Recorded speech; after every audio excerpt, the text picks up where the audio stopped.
hours today. And listen to this lineup. This is going to be the most incredible 4 hours of real estate talking, answering questions, giving instructions that's ever been had.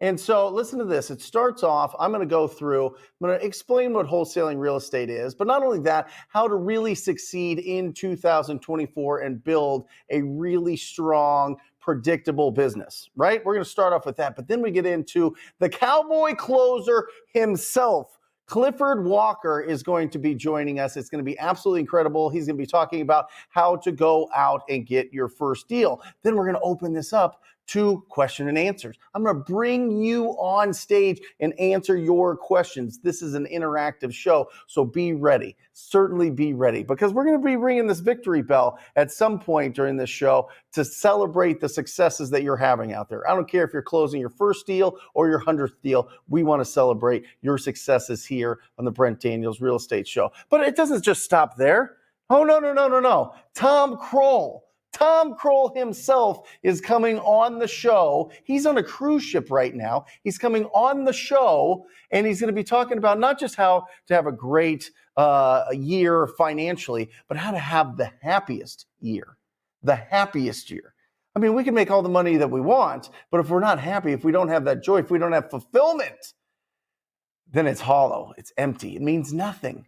So make sure that you stick around for Tom Croll. He's my mentor. He's helped hundreds of thousands of people around the country. He's absolutely incredible. Then I'm going to go into how to make sure that every offer that you make to a property owner is an unstoppable offer. If they don't want cash, then what do you do? If they don't want creative, then what do you do? We're going to be breaking all of that down. It's going to be absolutely bananas. Matt Camp is going to join us from Deal Machine. They've got some really exciting things going on so that we can find the absolute best deals on the marketplace. We also have Jared Vidalis. Now, you might not know Jared Vidalis, but if you live in Phoenix and you're in real estate, you know Jared Vidalis, because Jared Vidalis is one of the most prolific real estate investors that has ever graced our beautiful state here. He's absolutely incredible. And his talk today is going to be on how to not become a tired landlord. Because the fact is, as wholesalers, 80%, upwards to 80% of our business is done with tired landlords. Why? Why are people buying investment properties and it ends up being an absolute nightmare for them? They buy these investment properties and they lose all of their money. We're going to make sure that that doesn't happen to you. And then we're going to round this show off with Jerry Norton, the flipping genius himself, is going to be joining us from Puerto Rico. It's going to be absolutely incredible. And he is going to have a talk all about what to expect in 2024. So listen, strap in, get ready. This is going to be the absolute most bananas show. And this is to say thank you. This is the Thanksgiving week show. This is a show that we love doing each year, and it's to give back and give gratitude to you guys. You guys are absolutely incredible. Whether you're part of the Rhino Tribe, whether you're in Wholesaling Inc., whether you are part of Sub 2, or you're Astro, or you're just here for the first time and you're just watching this for the first time, I want to say thank you. I want to celebrate you, and I want to give you exactly what you need to go out there and have an incredible next 12 months. So grateful for you. So let's jump right in here. Let's take a look at my iPad here and really break down what is wholesaling. What is wholesaling? Wholesaling, you've got a seller. You've got a motivated seller. You've got somebody that has a property and they have some personal problems with this property. It's typically run down. There's a lot of potential in this property. And here's you. You are powerful. You're out there and you just need to have a conversation with this property owner. That's how it all starts. It all starts with a conversation and making offers. That's how you find great opportunities. Now, I want you to imagine this, okay? Not even imagine this. I just want you to think about this. Have you ever turned your car in? Have you ever gone to a dealership and you bought a new car or used car or whatever, but you had your old car? And you could go get it detailed. You could take it down to the mechanic. You can go get it fixed up. You can make it smell good. You can get all the leather seats or your seats all, deodorized and looking good and feeling good. And you can fix everything going on with the engine. And you could go out there and you could sell it yourself. You can market it yourself. You can go and you can talk to all the different buyers out there. They're going to come around. They're going to kick the tires, literally. They're going to see what's going on. You can sell it and you can get a lot more. You could get close to Kelley Blue Book. Well, but most of the time when we have these cars, we just turn it in to the dealership. Why do we do that? For speed and convenience. That's the same thing people do with houses. Wholesaling real estate is just like people turning in their car at the dealership because they just, you know what? I don't want to clean it up. I don't want to fix it up. How much will you give me? I know that I can make more if I get it all cleaned up, looking good, and I put it out into the market. I know that, but I don't want to do that. The reason I don't want to do that is because I have a life to live. I have things to do. I've got kids running around. I've got my parents getting older. I got all these things. Here you go. I don't want to spend my whole weekend selling this car. It's the same mentality people have with houses. So our job is to have conversations, make offers with people that want the speed and convenience. And when that happens, we come to an agreement. We come to an agreement on price and terms, and we put together a purchase contract. This is between us and this seller, a purchase agreement. A purchase agreement right here basically outlines our relationship. It talks about all the terms and the price of this transaction, all right? But guess what? This is the most beautiful part. This is the part most realtors don't understand. This is the part that most investors don't understand. It's the part that most people don't understand. As soon as they sign that purchase agreement, nobody else can buy that house. Nobody else. You have exclusive rights to purchase that property. What does that give you? That's an asset. You now have an asset. Out of thin air, you have asset. Matt, this thing's not charging, bud. Yeah. So you've got an asset. You've got an asset that you can sell that purchase agreement and make incredible profits. Well, who do you sell it to? You sell it to a cash investor. You sell it to a cash buyer that wants to flip that property. They want to hold that property. They want that deal. It's a great opportunity and they love it. They love that deal so much, right? And they are willing to pay you a fee for that. So that's the relationship between you. And that is done with an assignment agreement. This goes in conjunction with the purchase agreement. This essentially takes the cash buyer and puts the cash buyer into the purchase agreement, and you are out of the purchase agreement. That's what an assignment agreement does. And so they will pay you an assignment fee. Boom. Now, some fees, the average fee around the country is about $15,000. $15,000 for that assignment fee. It's absolutely bananas just from going and having a conversation with somebody that owns a rundown house, going and putting an offer together with somebody that owns a rundown house. Is it working, Matt? I don't know. Technical difficulties here. But that's what wholesaling is. I mean, that's essentially the breakdown of what wholesaling is. And guess what? You can do it over, and thank you, Matt, and over and over and over again. Look at this. Why would anybody sell their property? Because they're in distress. There's 3 different buckets of distress that a property owner is in. Either they're in financial distress, they've got the condition of the property is the distress. They don't have the money to fix it up. They don't have the money. Financial distress would be like missing payments, right? Or you have a big tax lien, or IRS is coming after you, or whatever. They just have to sell their property as fast as possible and get it done, right? They can't keep up with the property anymore. They can't pay their mortgage anymore. It's financial distress. Condition is it's just a rough looking house. It's just a house that needs significant renovation and rehab. And so, and a lot of people don't have the budget to be able to do that. So they sell it because of the condition of the house. And the last one is emotional distress. Let me explain this one. And this is the best example I can think of. We talked to a seller. She was the daughter, and she had just inherited a property from her father. Unfortunately, she didn't even know that this property exists.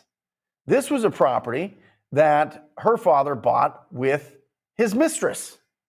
Not her mom, not his wife, his mistress. And he would escape out to this property in Flagstaff, Arizona, and they would just have a grand old time. And the daughter inherits this property after her father passes, finds all this out, all these pictures about her dad's secret life. She wanted nothing to do with the property. She didn't want to put it on the market. She didn't want to clean it out. She didn't want to do anything. She wanted somebody to come in and give her a cash as is offer and just get rid of that property. Get rid of it. I don't know what she did with the money. I don't even know if she kept the money. She just wanted it to be done and dusted. Didn't want it. This happens all the time. Not that specific, but there's emotional reasons that people sell their properties all the time or don't want their properties all the time. So when you're thinking about going out there and you're like, okay, Brent, I'm going to take some serious action. I'm going to go find some great opportunities out there. But I just don't understand why somebody would sell their property for 50 cents on the dollar, 60 cents on the dollar, 70 cents on the dollar. I don't understand why people wouldn't just put it on the market. I don't understand why people wouldn't just fix it up and sell it for as much as possible. It happens every single second of every single minute, of every single hour, of every single day. It happens. It's happening right now. Ryan, my acquisition manager, is on 2 appointments, not at the same time. He's got one back and then another one. But he's on there right now, speaking with people that want to sell their properties. One, the sister lives in the property, hasn't been making any payments, hasn't paid rent in 3 years. 3 years. And he's asked her to pay rent. She won't pay rent. And her and her friends do nefarious things inside this property that he doesn't like. So he's like, you know what? I'm done with it. I'm selling this property to you guys. I don't want to deal with it. The sister won't even let us into the property. So we have to kind of talk to the sister between a screen door and have this conversation and explain what's going on. Happens all the time. Happens all the time. Happens all the time. We have another appointment that we're going out. The property is not renovated. It's in a retirement community. The owner no longer wants to live here anymore, and they don't want to fix it up. They just want to be done with it. They just want to move. I think they're going to Florida, or California or something. They wanted some ocean. We don't have an ocean in Phoenix, Arizona. So they just want to be done with it. And the property's in rough shape. Property needs significant renovation and rehab.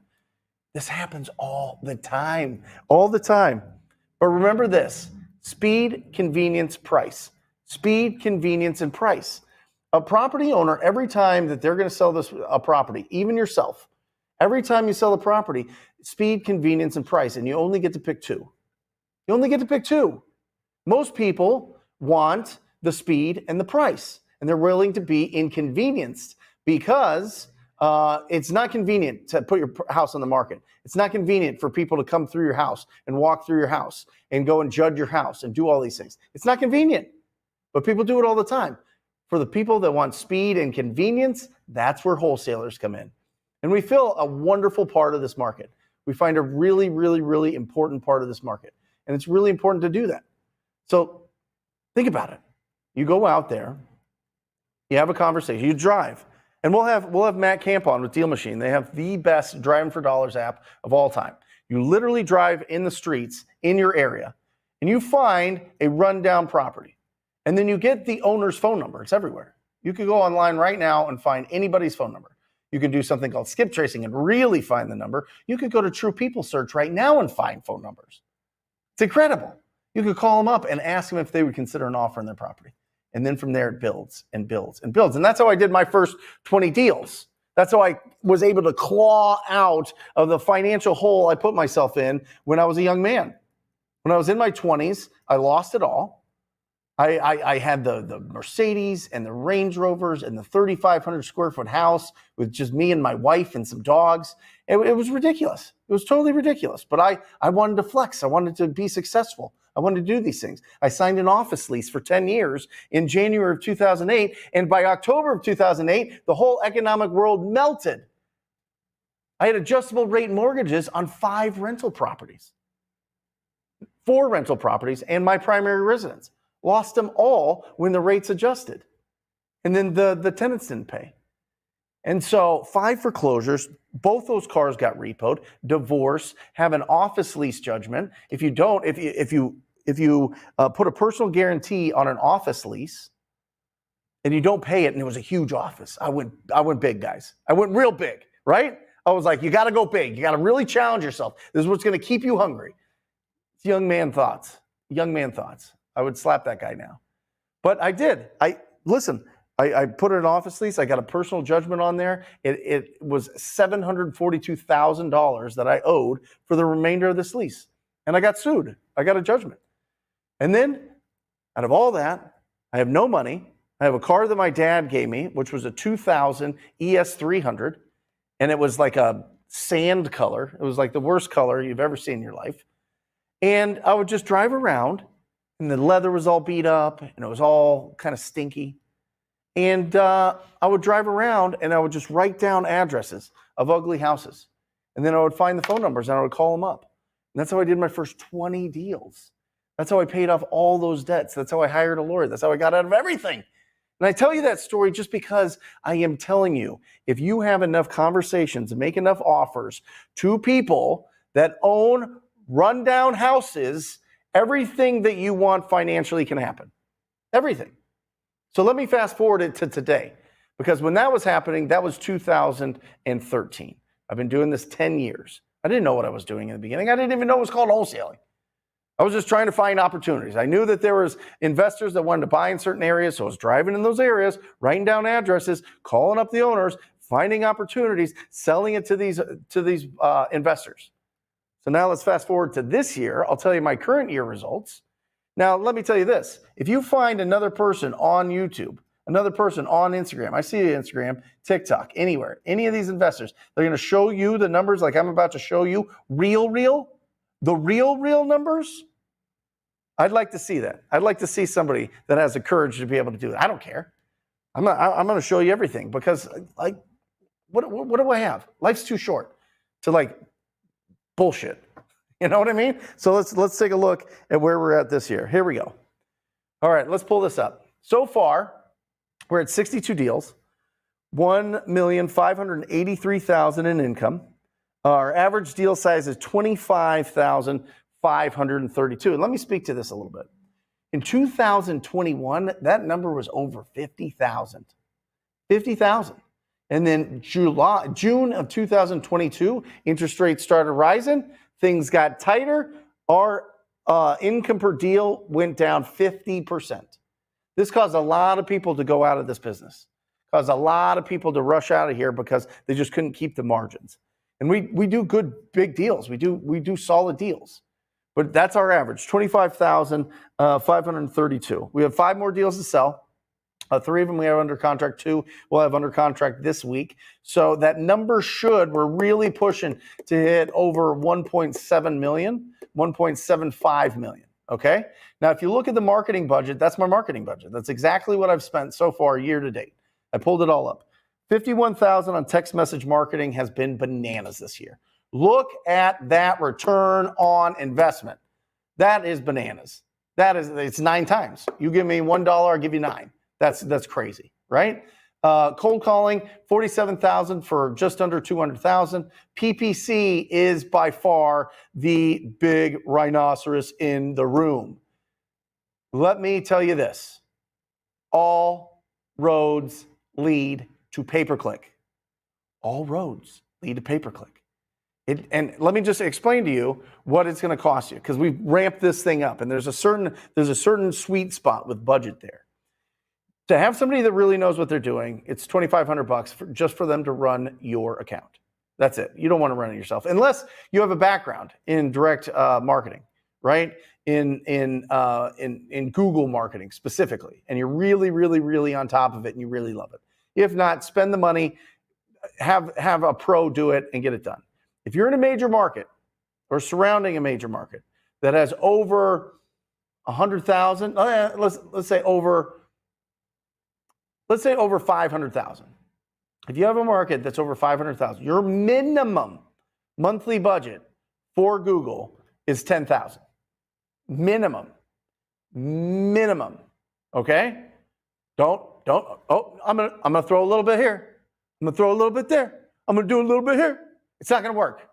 You might as well just take all that money and just throw it all away. Actually, take all that money. What did they say back in the day? And give it to give it to the fundraisers for whatever political alignment you're not. right? Give it to the Democrats, give it to the Republicans, give it to the independents, whatever. You know what I mean? That's how you should feel about it. So 10,000 minimum in major markets for pay-per-click. But I am telling you, oh boy, I am telling you. Sorry, Matt. He hates when I do that. I'm telling you, it is bananas. They're the best leads. They're the best leads. They're the fastest leads. They are people that want to sell right now. The conversation that you have with somebody when they are calling you versus you calling them is so much easier. So much easier. Now, it's more competitive. You got to really have your sales skills on, your acquisition skills on, but you got that on and you're going to be unstoppable. Next, we started with TV commercials. Now, this one looks like it's kind of a push, but this is more of a branding play here locally. And so I think it's really affecting some of the pay-per-click and some of the other referrals that we get. We've spent 111 in TV commercials, made 136 that we can actually track. It's kind of tough. The $0 cost for referrals, 108,000. That's JVs. That's selling some other deals. I have spent 690,000 on salaries, commissions, and operating costs, and the profit so far this year is 527, 248, and counting. We've got 5 more deals to close and sell before the end of the year. Now, might be like 527,000. Imagine, right? This is 11 months. That's 11 months. So it's essentially like 50 grand a month gets wired into my account. I mean, come on. Come on. Now, let me tell you this. I was on the phone and I talked to 45,000 property owners myself before I hired anybody. I had to get out of that hole. I had to be in that hustle season. I had to prove to myself that I could do this. I wasn't a salesman growing up. I was scared to death. My dad would have to sell all my candy bars. He would have to do all the fundraising for the scouts and for the baseball and the football teams and all that stuff. You know, I wasn't naturally, I wasn't put in that position. I wasn't comfortable in that position until I lost everything. And then you have to be in that position. And so there is a hustle season part of this business. But now, Wednesdays from 2 to 5, I audit the leads with Jackie, my operations manager, my lead manager. She's absolute superstar. I love her. Shout out, Jackie. You're the best. And then 2 hours on Friday, we have a team meeting here in the office. And we put up on this big screen right here. We put all our numbers. We do our scoreboard. And that's it, 5 hours a week. 5 hours a week is what I put into the business, besides, just talking to the team and talking deals, because I love that. And I'm a deal junkie. But to think that, 10 years ago, I didn't have anything. And to now it's at that point, you can build a real business here. You can build a real business that is a servant to you and you're not a servant to it. You truly can. But this is what it's going to take. I'm going to show you right here. This is what it's going to take. These are the 5 steps right here.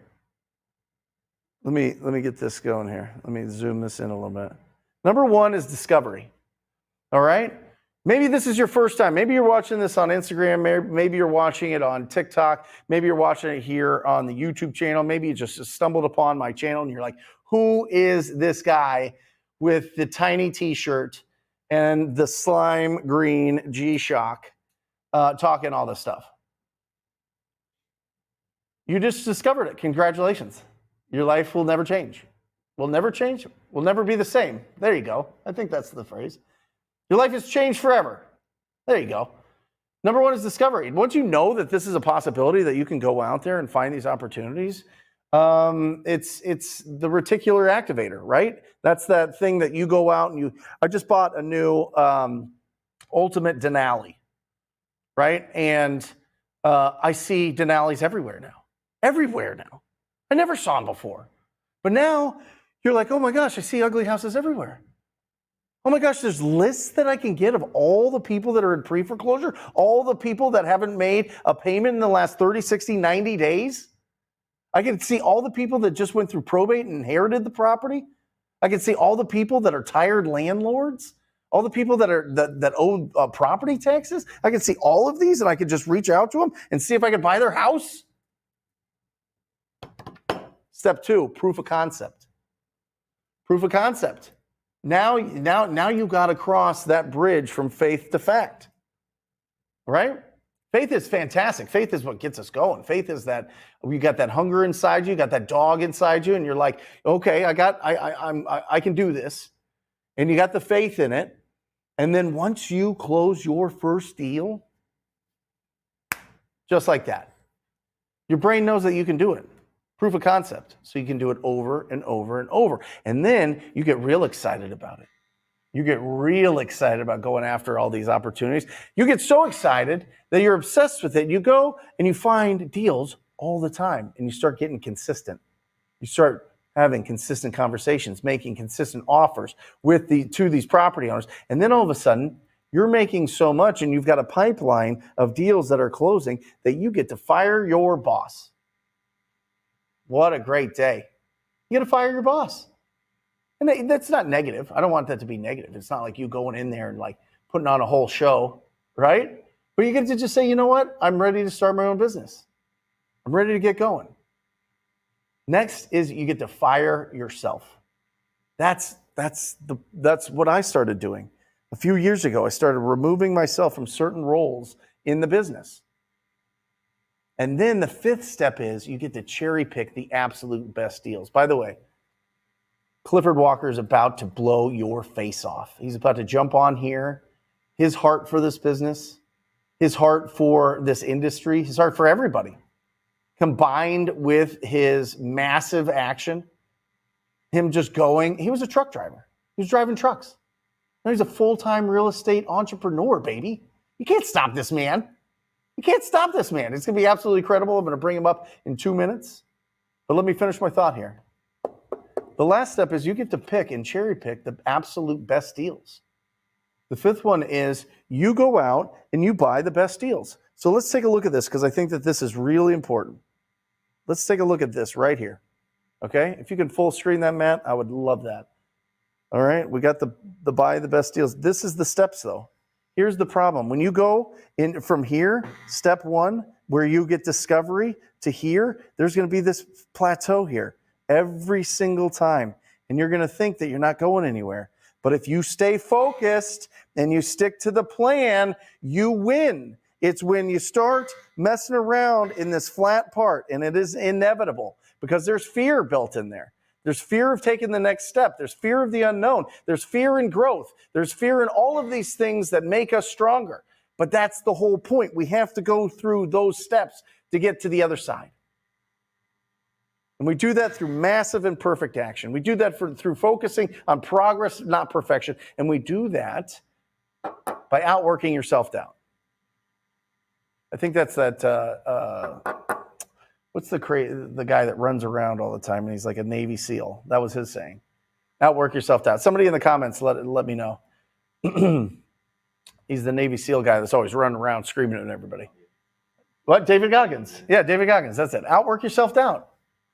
Those are the things. When you're going through these 5 steps, when you're being able to build on each and every single one of these steps, when you're going through those plateaus where you feel like, wait a second, am I taking a step backwards? Wait a second, I want this to go faster. Wait a second, I wish that I could go and buy all these great properties right now, but I don't have enough money.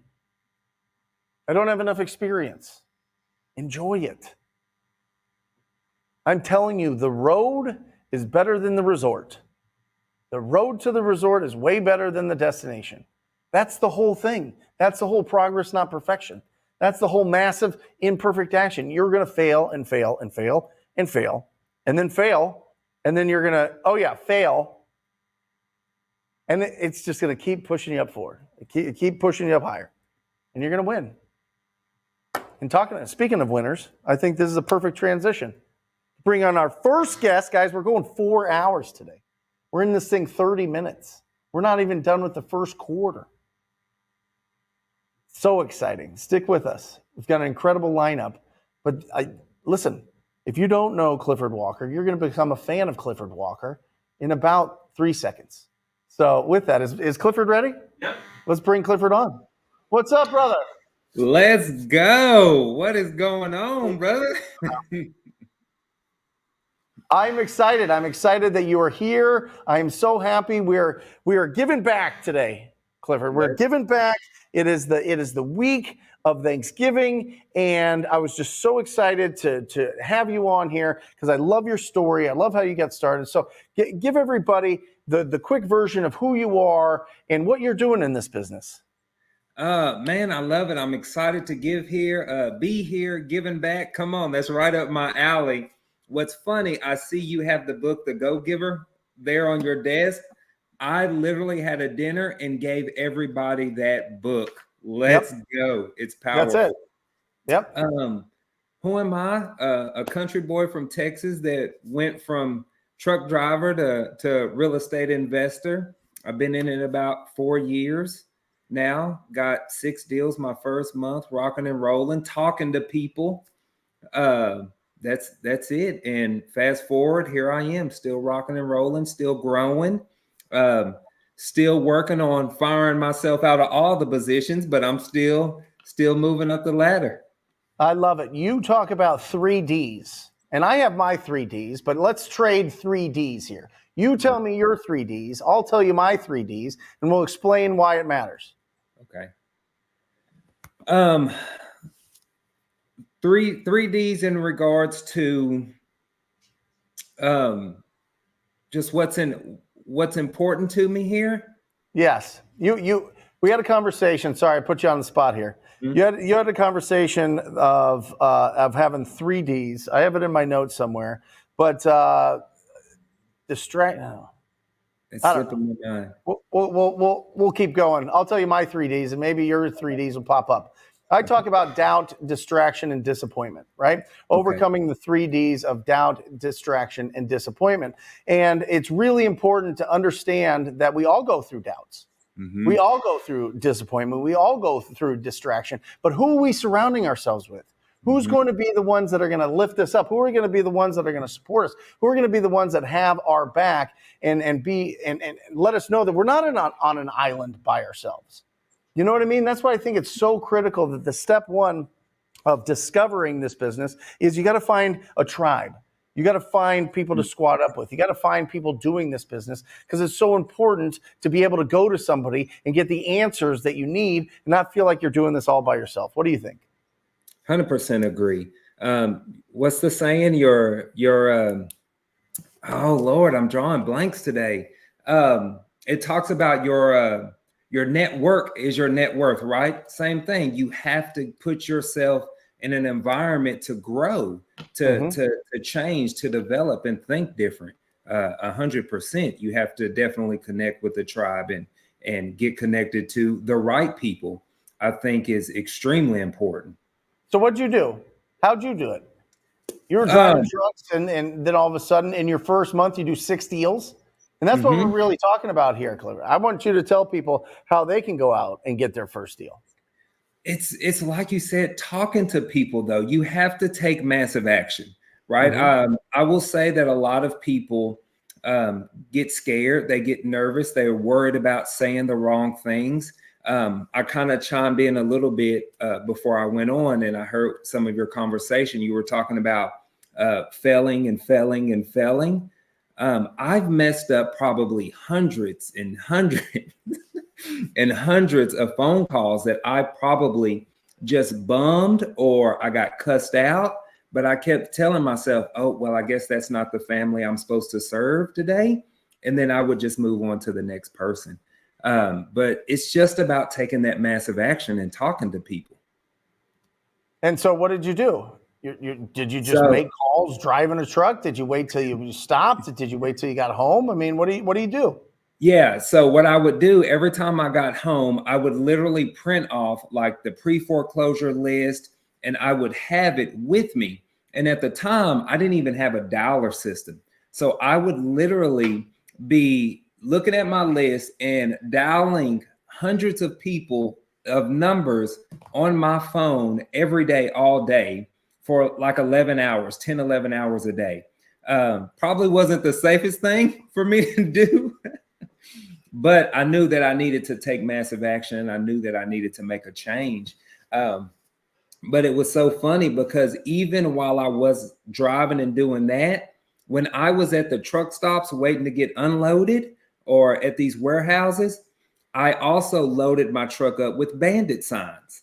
So I would literally be filling out bandit signs. So when I got home, I immediately started putting those out as well. Love it. So just obsessed.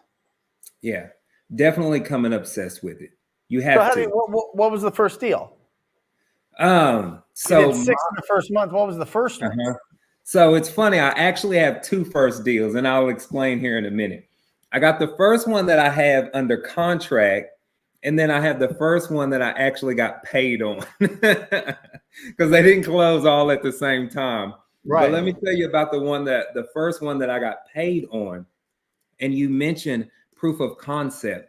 So I had a property out in Arlington, Texas, if anybody's familiar with the DFW. This was a property that was going in foreclosure. The husband and wife were also going through a divorce. And so I had called them while I was over the road. When I got there, I scheduled my appointment when I got home to actually go visit and walk the property. And the property wasn't just damaged completely, but they were in a distressed situation. Yeah. So I go over here, I meet the husband and wife, and they're literally arguing, like legit arguing to where I had to put them in separate rooms. Brent, I am not kidding you. I'm like, am I being punked right now? Like, what is going on here? I was kind of real estate investor, marriage counselor, referee. I'm like, it was insane. But so long story short, I end up getting the contract signed and I get it wholesaled to another investor, and I made a whopping $7,000. There you go. Hold on a second. Come on. Let's go. But what that gave to me was the proof of concept that you mentioned. Yep. It's like, you mean to tell me I can solve people's problem? I can talk to people on the phone. I can be home, not away from my family over the road, and make money doing it. Like, and being full transparent, truck driving, I mean, 7K in one deal, that's a good paycheck, right? And so I will say I've gone on to do more. My biggest deal up to date is 74,000. But even this week alone, just literally this week, we did one for 65K. Yep. My partner and I. So it's insane what you can do and the income you can make by solving people's problems. That's it. And you didn't, it's not like you went to real estate sales school, wholesaling school, all these, college and going through all this. You went out and just started talking with people, started calling up pre-foreclosures, started going in there and solving the problems of these property owners. And that's what it is all about. And I love it. I feel like the 3 Ds that I feel like you said something like destiny demands decision or something. I don't know. It's one of those. I know it's in that brain, and I'm going to pull it out before we get off. It's one of those. It's hanging there. I know it's in the note. It's in that graph paper notes. I'm telling you. Anyway, Clifford, talk to me. You sent me. Destiny develops, determines. Oh Lord, it's slipping my mind. I'm struggling today. We'll figure it out before I leave here. I promise. Now you have a book that you sent me. Absolutely incredible. Talking about your whole journey. Why did you write that book? What's it about? The change within myself, personally. It's not actually a real estate book per se. I was sitting there on the patio one evening and just thinking about the goodness of God and the personal growth within myself. Because y'all, I don't have any leadership experience. I didn't have any business experience. I didn't come from a rich family, none of that stuff. So over the last 4 years of me doing this business, I've learned and grown so much as an individual. And so I'm like, I should write that in a book, right? And so literally, I went in the house, got my laptop, and started pecking away. And a few months later, my wife didn't even know I was doing it. I came to her and I'm like, hey, babe, I wrote a book. And she's like, what? I'm like, yeah, I legit wrote a book. Here, check it out. And that's kind of what happened. I just wanted to share, the transformation that I've had to have personally within myself. Right. Yeah, the Clifford that's here on this call with you is not the same person from 5 years ago, from 10 years ago. Oh, no. Listen, the 10 years ago, I was the biggest knucklehead you've ever seen. You know what I mean? Like, it's just, there's so much growth. I mean, if you really just understand how powerful this business is, and how if you just stay focused on it and really focus on solving the problems, that's why I love your message, because your message is all about the heart of it. Yes, you're closing $74,000 deals, $65,000 deals, big, massive deals. But to be able to get that income, you have to provide $74,000 or $65,000 worth of value. 100%. That's the equation. And it's all around serving other people. My motto is, y'all, we are building generational wealth by serving other people. That's it. That is what it's about. When I start a conversation with a seller, I don't go in there talking about the bedroom, bathroom count. Right. If I'm giving you a call and I'm talking about what's your square feet and all that, you don't care about that. You don't care if I'm going to flip a property.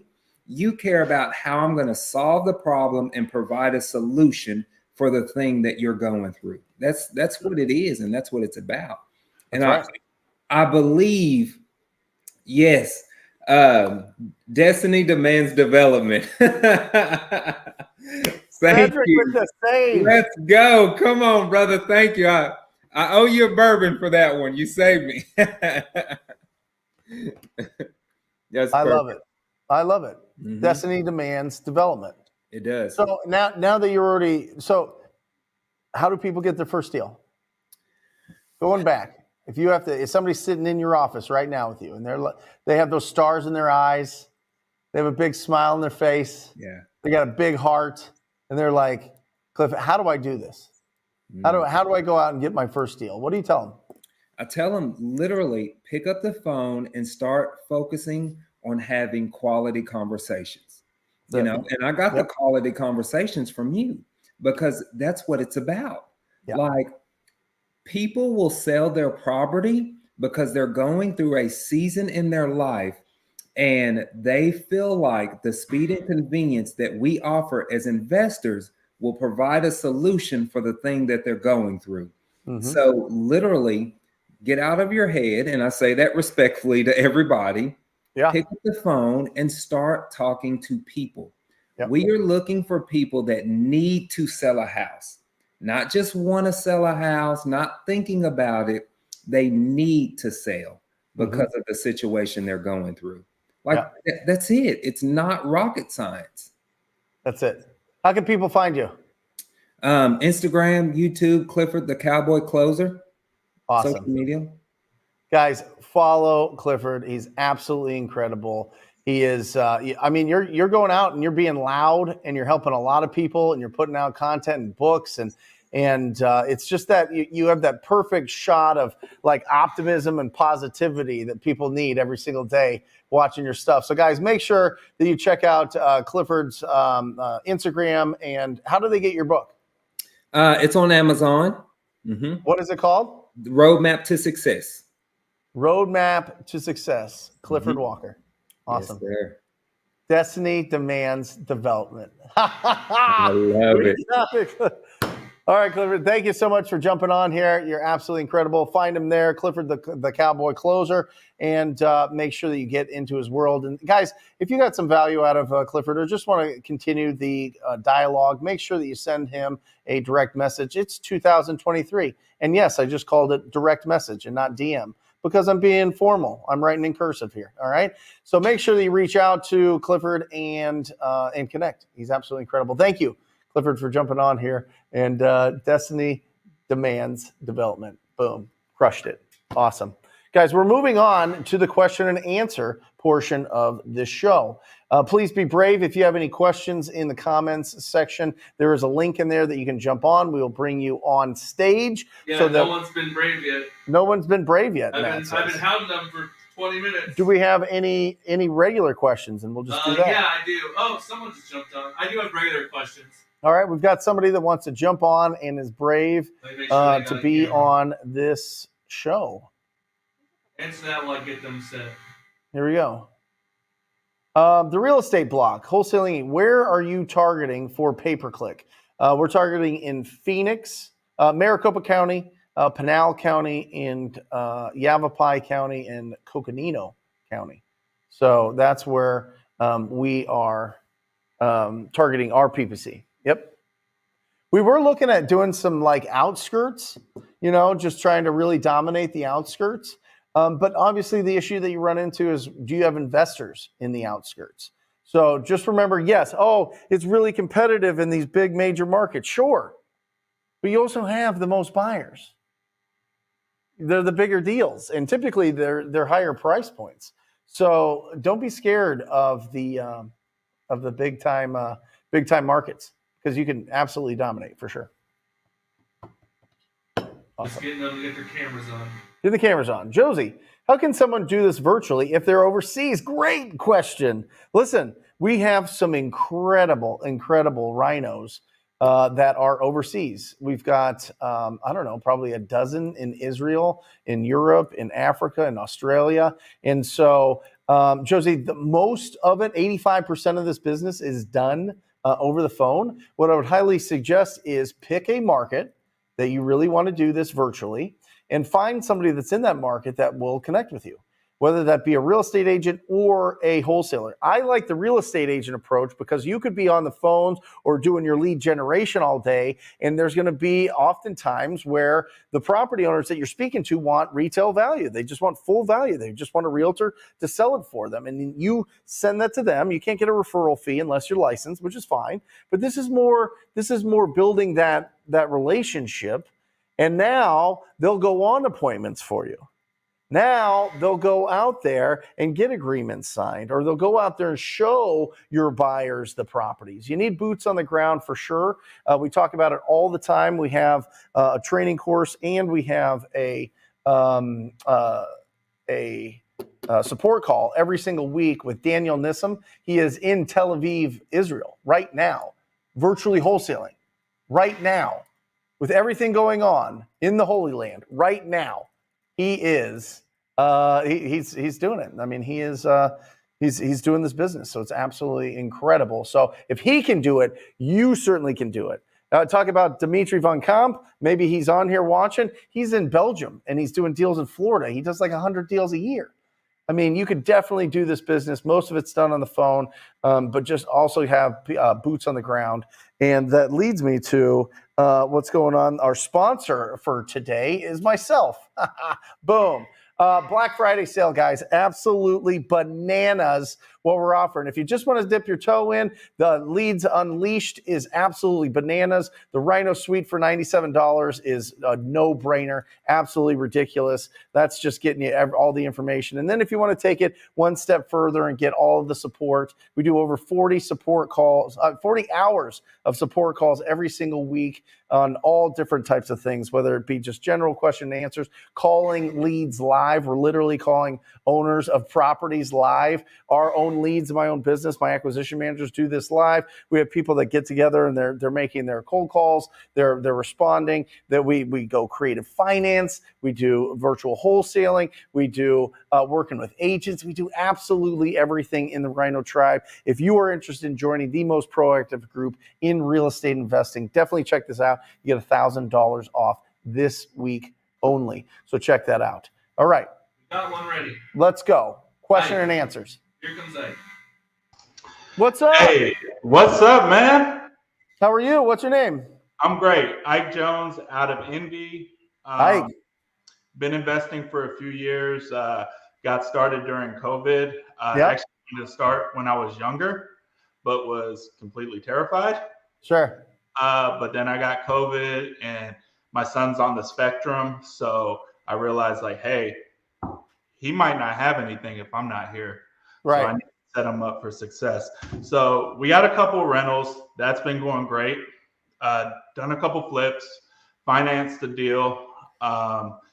And Big shout out to my wife. She just retired from teaching at the old age of 34 to do this full-time wholesaling thing. Awesome. She just got her first deal under contract, is about to have a second deal under contract. Hold on a second, Ike. Come on. Bell. Yeah. So she's out here killing it. We're focusing on pre-foreclosures. So great there. My question is structuring the disposition. Do you recommend just setting it up as an assignment? I've seen two different ways, right? I've seen people set it up where they have the price that we have it for, and then they just list an assignment fee, or they list it as just both of those numbers together. I like it both together, Ike. By the way, what's your wife's name? Libby.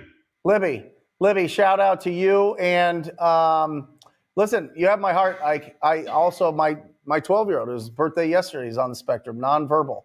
And so I understand that fire. I understand what, somewhat what you're going through. Everybody goes through something different, but it is certainly, it builds that fire, man. It absolutely does, because that's a lifelong responsibility. It's not just at 18, they're off and doing their thing, right? So you have to plan now. You have to work now. You have to build it now. I am 100% supportive of that.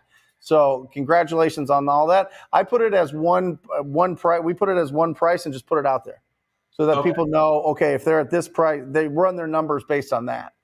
You know what I mean? And I don't necessarily need them to know how much I'm making off the bat. Because there's some investors in town that are like, hey, listen, I'll pay a wholesaler, but I'm not going to pay more than 10 grand. You're like, what? Right. You know what I mean? Like if it's a good deal and the numbers make sense, what do you care what I make? So that's how I feel. I would do it as one number, Ike, for sure.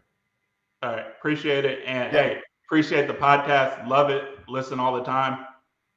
Awesome. Love the info out there. Anyone in the Indy area, you can find me, Ike, at reidealanalyzer.com. That's our solution for new investors that need help analyzing deals. Awesome. But you can reach me there. What is it again? Say it again so that everybody can grab on there, Ike. Ike at reidealanalyzer.com.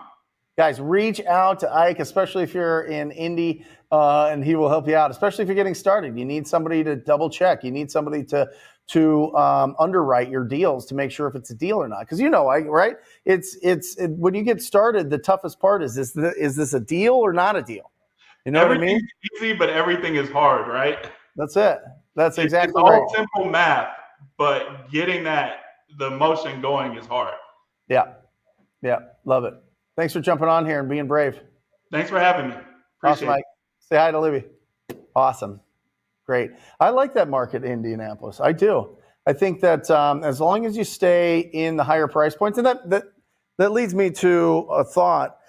Make sure if you're in a market that has lower priced properties, I really would encourage you to go after the neighborhoods where fixed up, it goes for over $150,000. All right. Now, listen, there's riches in the niches. There's riches in every single neighborhood. It just comes down to price. But fact is, some of the properties that are still worth $80,000, $90,000, $100,000 need $80,000, $90,000, and $100,000 worth of work. So there's some different strategies to use with those, but for the most part, it's kind of a fist fight to get those deals, to get good spreads in those deals, just because they're just too tight. So there you go. Any other questions? Oh, Jared, there we go. With the new regulations on SMS marketing, are you still using it? If so, what are your KPIs on that? This is great. Thank you, Jared. Because let's go back real quick so that everybody can see if they're just jumping on. Here's the breakdown of my company here this year. And if you look at this part, I can't zoom this in, I guess. Text message marketing was a great income source. Number 2 behind the king with the crown, pay-per-click. It's been explosive for us, Jared. Last year it was low. Last year was more like the cold calling numbers. And last year in the cold calling numbers, it was 800,000 we made. So those kind of ebb and flow. So something to expect there. That's why I'm saying all roads lead to pay-per-click, because it's always going to be a thing. I don't care about AI is only going to increase it. Okay. But with text message marketing, it's not regulations is kind of a strong word. I think the better is just filters that the carriers have. This isn't a TPC TCPA thing, the Telecommunications Protection Act. This is more what the carriers want to deliver. There's just a tremendous amount of scams involved in text message marketing, so they just clamped it all down. Unless you're a politician. If you're a politician, get ready. Get ready. They're coming. Here comes all the political text. But whatever. Politics can send text messages and do bandit signs, but we can't. Doesn't matter. Whatever. Two sets of rules. But text message marketing right now is goofy. You have to get opt-in before you can talk to them. So you have to like ask them like really interesting, vague questions to see if they want more information, and then you can go after it. So there you go. But anyway, it's slowed down a lot. It's slowed down considerably, Jared. I mean, it's just a whole different game. But here's the thing. Everybody runs over here, and then the person that stayed over here wins. So I think that there's still opportunity. I personally use Launch Control. They've done very well for us. They treat us fantastic. They've got a great soul to their company, I would say. And so I'm going to keep doing it while everybody else is moving and just see if we get anything. If we don't, then we'll adjust. But I think it's too early to tell. I think you need 90 more days, because this really just happened last 30 days or so where they really clamped down. All right. Daniel, Brent, locked up a deal on Friday for $50,000. Found a buyer for $118,000. I'm double closing, and it closes December 1st. Second big deal of my career. Found the buyer by putting the deal on the MLS. We're going to break this all down. Daniel, come on. You are an animal. Come on. Absolutely incredible. I don't know how that bell sounds with this lapel mic. I assume it's just horrifying. So I really apologize, but you know, every so often you need an annoying sound to, you know, shock your system. Probably not. I'm sorry, but I love it, and I love supporting Daniel here. Listen, it's really interesting. At wholesalinginc.com, you can go and you can download a ton of different things for free. And one of those resources is our purchase agreement. In our purchase agreement, it gives the right to put the property on the MLS. Now, some property owners, I bet the bell is nice and clear. Some people want us to cross that off, which is fine. But if you use that, then at least you have the right to put it on the MLS. Now, I would find out what how to do it right for each and every different MLS, because they're all different, and just make sure that you're within whatever guidelines they have and whatever disclosures they need. And yeah, I mean, listen, it's really interesting, because I would say the MLS is the best cash buyer database possible, unless you're in Phoenix. I'm just telling you, we make more. We have put properties on the MLS. We put properties to our cash buyer database. Our cash buyer database has beat it every time. Every time. Because remember, when you put it on the MLS, you got to put out the buyer broker, right? Got to put out the buyer broker stuff, and you got to make sure that what I mean by buyer broker. Sorry, I've been in real estate since 2004. So you got to put out a commission for the buyer's agents to bring you a buyer for that. And so you got to sell them for more if you put them on the MLS typically. But can you pull that up one more time, Daniels? Because I think that we kind of I didn't do it justice here. That's like a $50K plus deal. Yeah, it was. And he got it for like $60,000.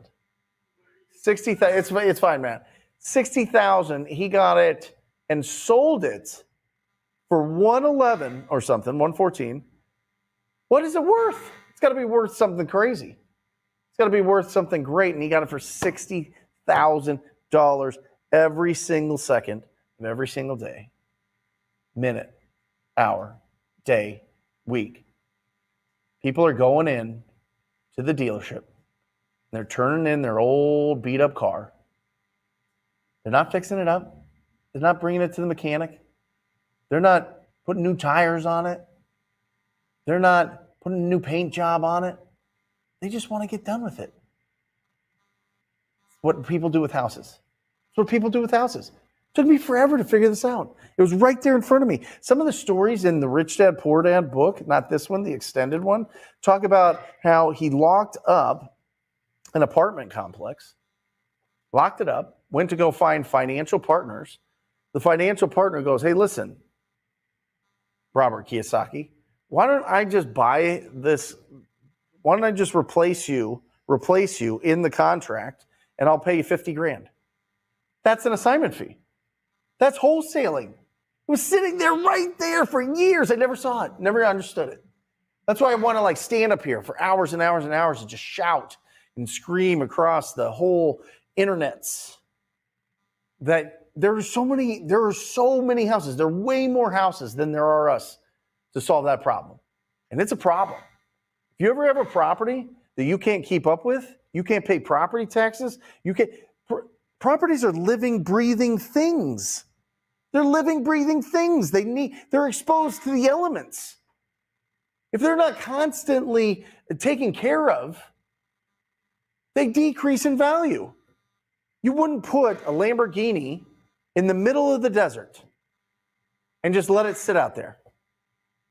Every house is in the middle of the desert or in the middle of the woods or in the middle of wherever you live, by the beach.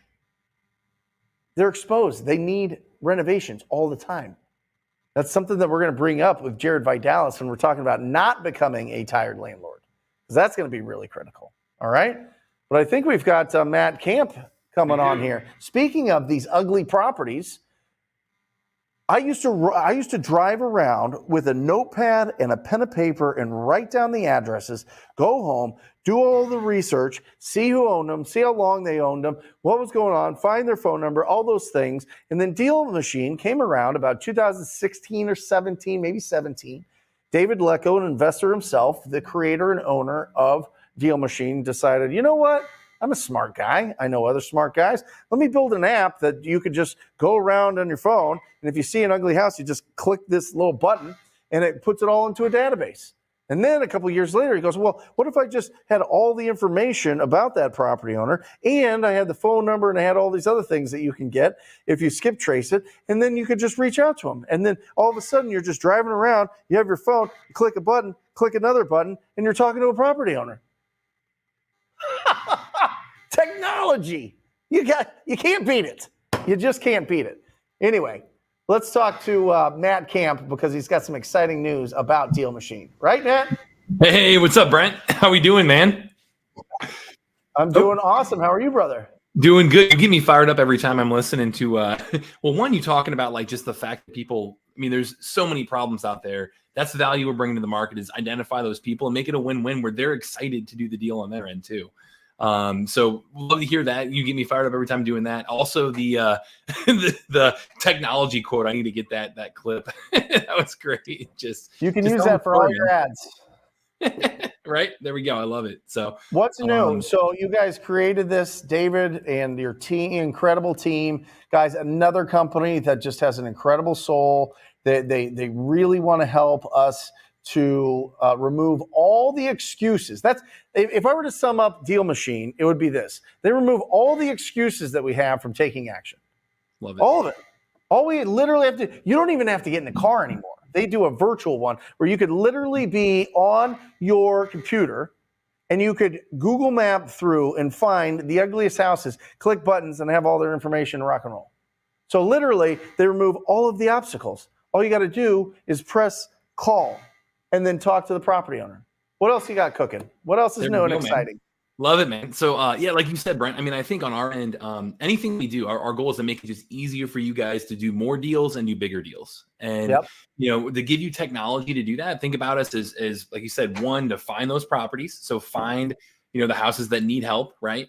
To help you get in front of those people. So help you understand, how do we reach out to them? How do we get in front of them and actually have the conversations that lead to those wins long term, right?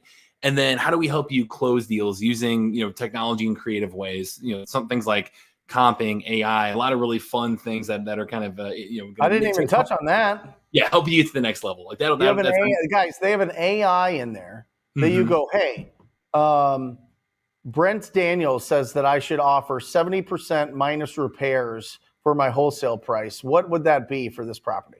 And it'll go, and then boom, give you an answer. And then you go, okay, what about for a buy and hold investor? Okay, what about for a BRRRR property? Oh, okay, what about for whatever, fix and flip, whatever it is. And it just automatically breaks it down off of the learning that it does, because you guys have, I don't know, a tremendous amount of the industry is using Deal Machine. So it's just constantly learning. I mean, it's incredible. You guys are getting better. Yeah. Technology. Technology. I love that. Yeah, man. So we're always getting better, always evolving on the AI front for sure. It's been fun to see people use that, and it's a great way to kind of help you think through the numbers, help you think through how to get in contact with sellers, all that stuff. The fun thing on our end. So this week we have huge news tonight where I can share. Let me find this link for you guys. It's just dealmachine.com/register. Do you do dealmachine.com/register? So if you guys don't mind throwing that up somewhere, we're going to put it in right now. Matt's on top of it. Awesome, man. So that right there tonight at 8:00 Eastern time is going to be David. You talk about our CEO and founder, David Letko. He's on here all the time. He's going to be jumping on tonight and breaking down all of the new stuff we have for you guys. It's a ridiculous amount of data, a ridiculous amount of helping you guys take it to the next level in terms of, how do you break down a property? How do you even interact with our map in a more effective way using data? So, and then on top of all that, we're gonna have a massive announcement with that tonight that, can't tease too much for you, but hey, show up tonight and we're gonna be giving you guys the full breakdown. Can we get a hint? On all that. Can we get a hint? You're not gonna give us a hint? It'll see. How about this? We're going 4 hours live here. We need to come on. Give us some sort of hint. The one hint will be it's going to save you guys a ton of money. How about that? Ooh. Which hey, I think people like that. So I love saving money. So yeah, man.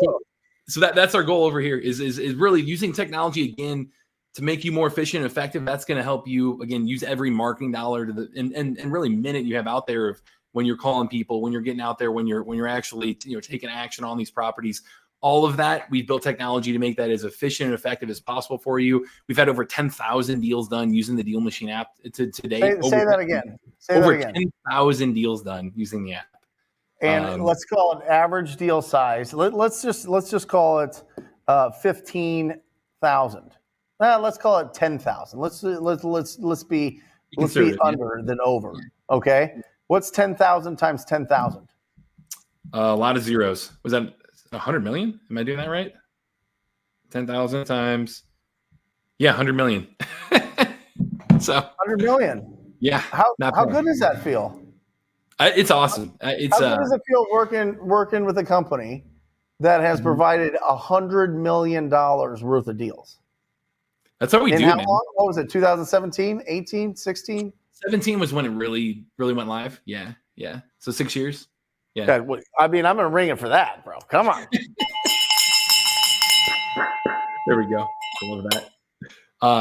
Yeah, it feels really good, man. I mean, that's why we do it, is for you guys. Like that. That's why. I mean, I come on, part of the Rhino tribe. Like something you guys get, for being a Rhino member is me coming on once a month and really breaking this stuff down, sharing best practices of what's working every single month and what we see working over and over again. And it's because of that. It's because we have so many stories to collect from you guys doing deal after deal and telling us what's working in the market today. So I get the fun part of just kind of getting to know people, getting to hear how it's changed their life, and getting to share it with you guys and help you guys do the same for your own. So the new tagline: $100 million agrees that Deal Machine is the best.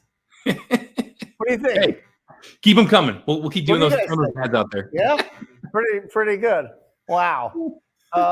No, but for real, just so there's an exciting announcement. Beyond the exciting announcement, why should people show up 8:00 Eastern Standard Time tonight to be with you guys? Yeah. So one, I mean, one, we're going to have that announcement. With it, I mean, we're doing our own Black Friday offer for you guys too, Cyber Monday. From now until November 29th, you're going to hear what that is. We've got a window for you guys to really jump in there and just take advantage of all this new stuff we're putting out there.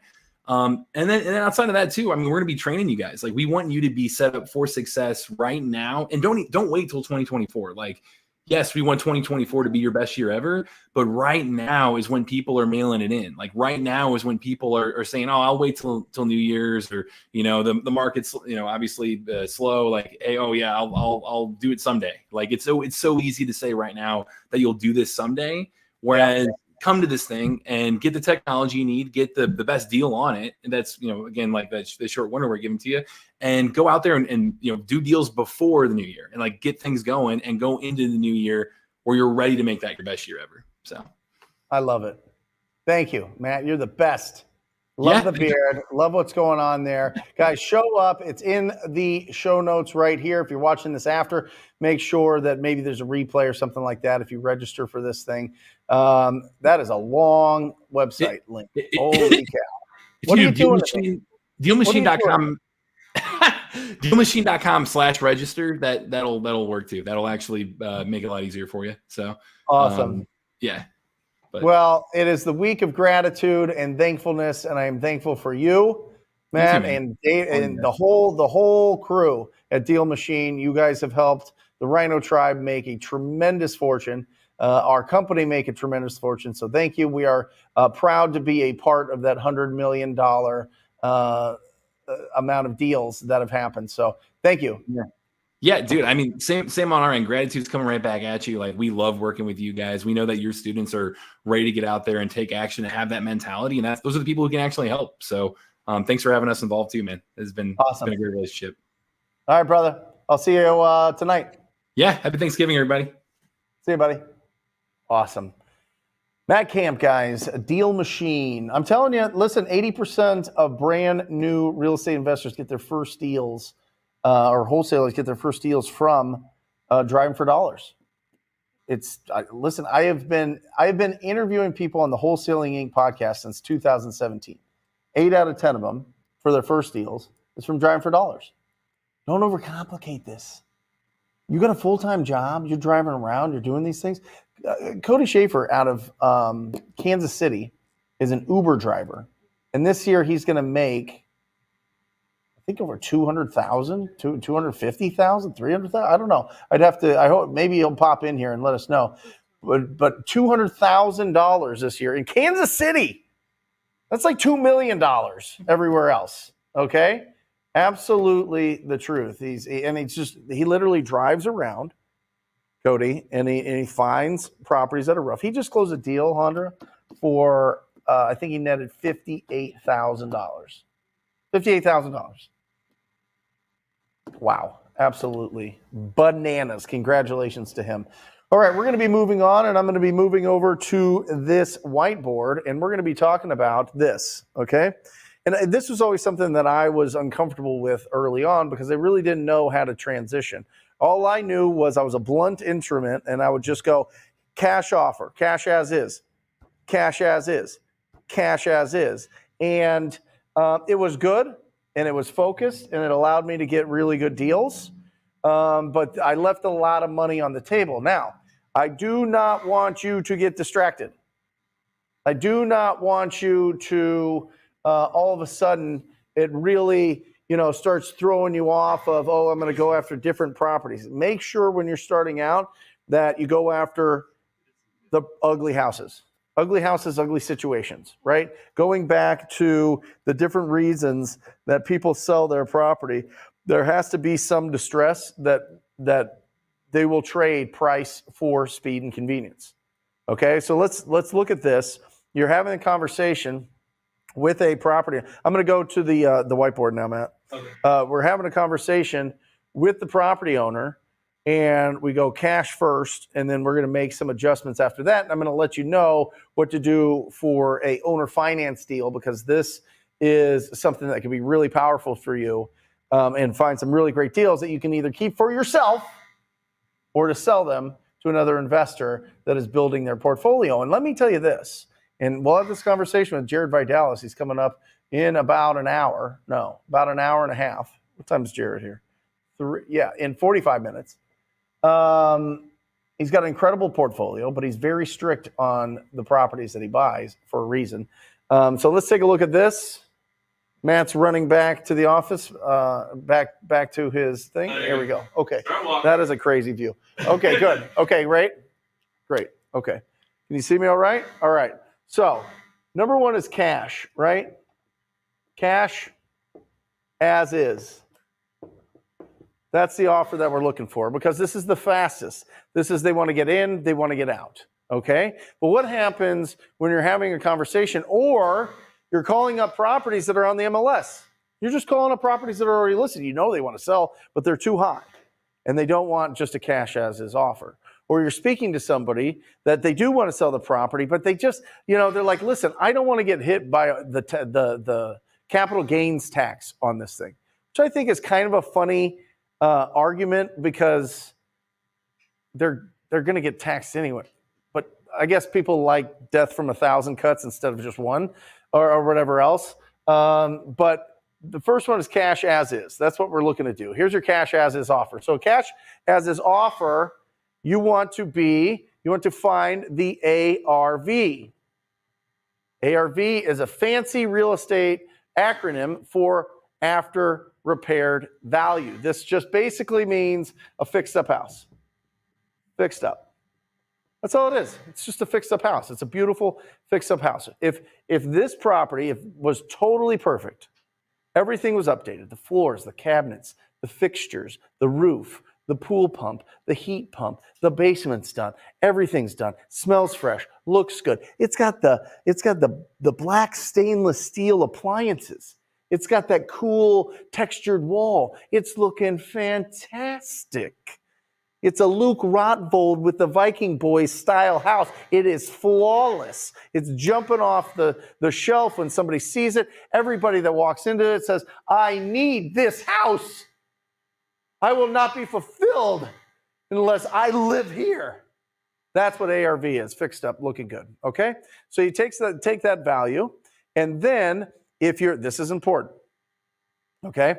If you are in a market where the inventory right now is 2 months or more, and I'm going to show you how to find that. It's on Realtor.com. It's very easy to find out.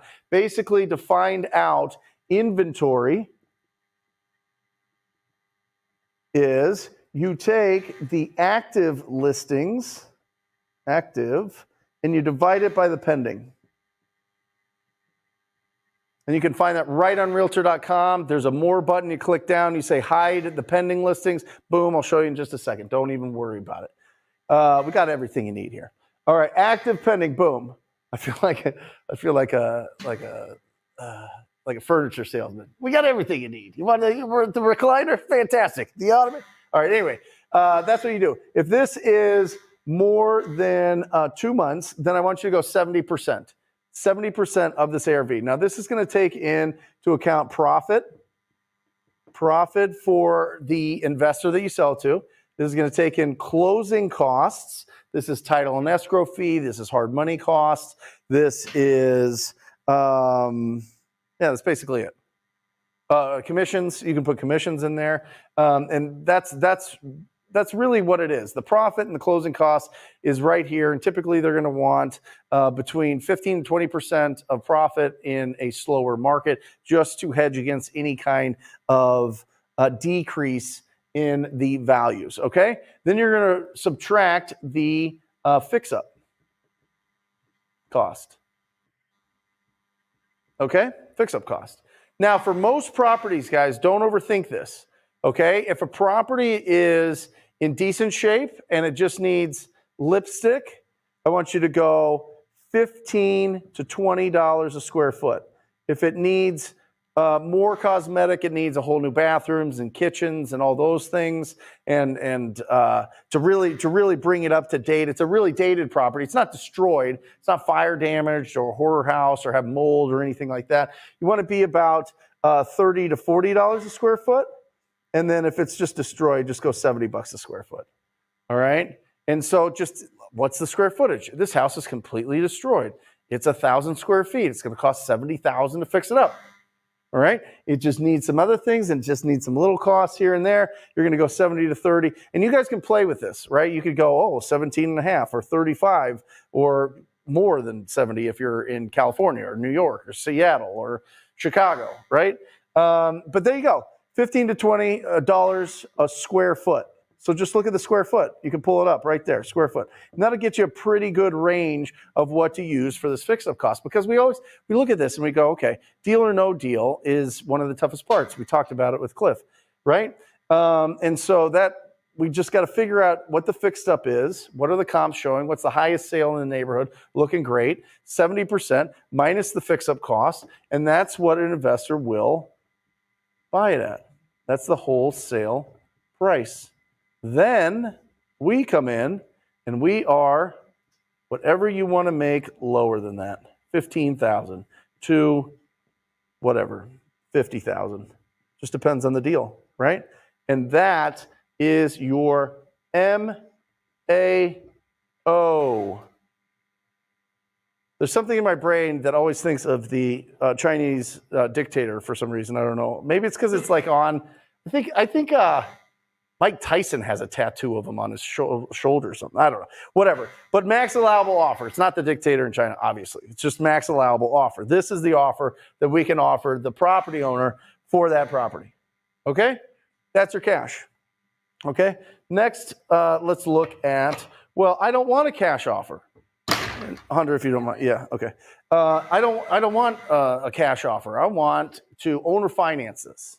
Right? Or maybe they want too much. Maybe you go and that offer that you give them there is $140,000. I could give you $140,000 cash as is. You don't have to put another dime into the property. That's it.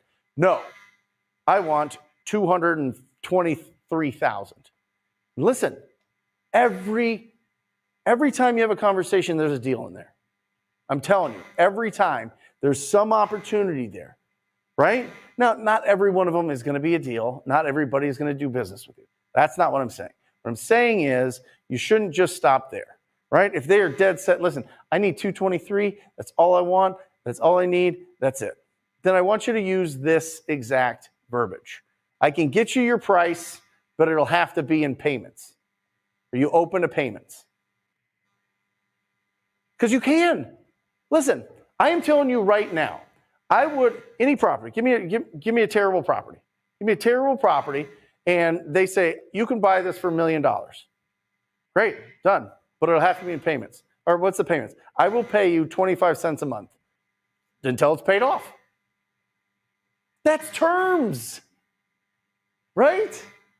You can, this is just, you make it up. It's incredible, right? So you're looking at this thing and they want too high of a price. So you say, okay, I can do that, but it'll have to be in terms. Okay, and these are the terms that I want you to remember. I want you to remember, let's go terms. And I want you to remember 5, 10, 50. Okay? Let me explain. This is when it gets exciting. Strap in. I don't want you to put more than 5% for the down payment. Oftentimes, you can get this with 0, but 5 stands for 5%. You want to be around 5% or lower of the down payment. Okay? That's a smoking deal. A lot of investors can get into that deal. Now, if it's 7%, if it's 10%, whatever, it's case by case, but this is where I want you to be. We either get a wholesale price or we get wholesale terms, baby. Right? Yeah. 10, years to balloon. I never understood, I hope that's right. I don't know. I hope that's how you spell balloon. Listen, I never understood what a balloon was. I don't even understand it now. I don't know why it's called a balloon. It sounds very weird. But basically, when do they want all of their money? Okay? You know you could pay $140 for this thing, and it's worth $140, but they want $223,000. So you go, okay, well, if that's the case, I can give you $223,000, but I can't pay it all the way off for at least 10 years. This is a minimum. The higher you can go with this, the better the deal, the quicker that you can sell this deal. Okay? 5, 10, 10-year balloon. That means in 10 years, you have to refinance it. You have to sell it or you got to renegotiate. Okay? Now what you'll find is, watch this. This almost happens. This happens 80% of the times with deals that I've done. And I would say probably if you were to like go and survey everybody that does creative deals, it'd be pretty close. At about year 3, they start going, hey, listen, I'll take much lower if you can just cash me out now. Interesting, right?